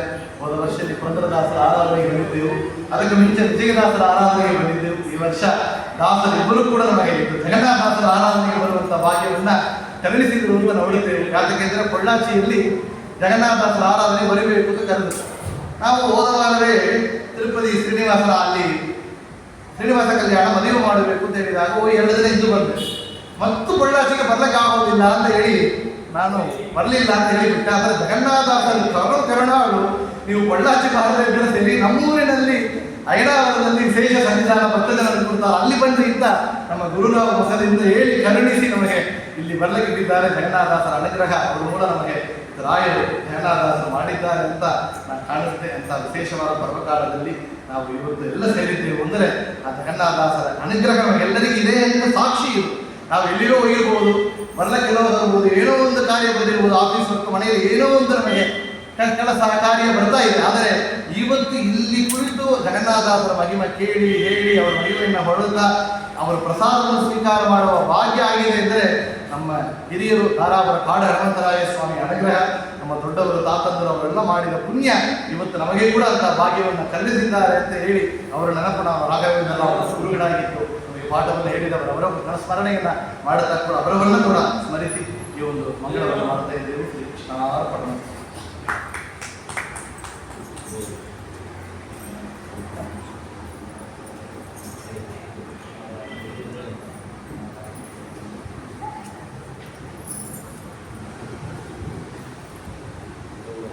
ಪರವಾಗಿ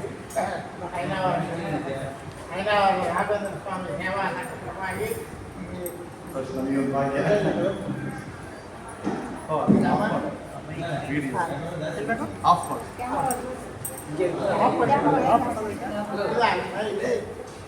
ವಿಡಿಯೋ ತುಂಬ ಸಂತೋಷ.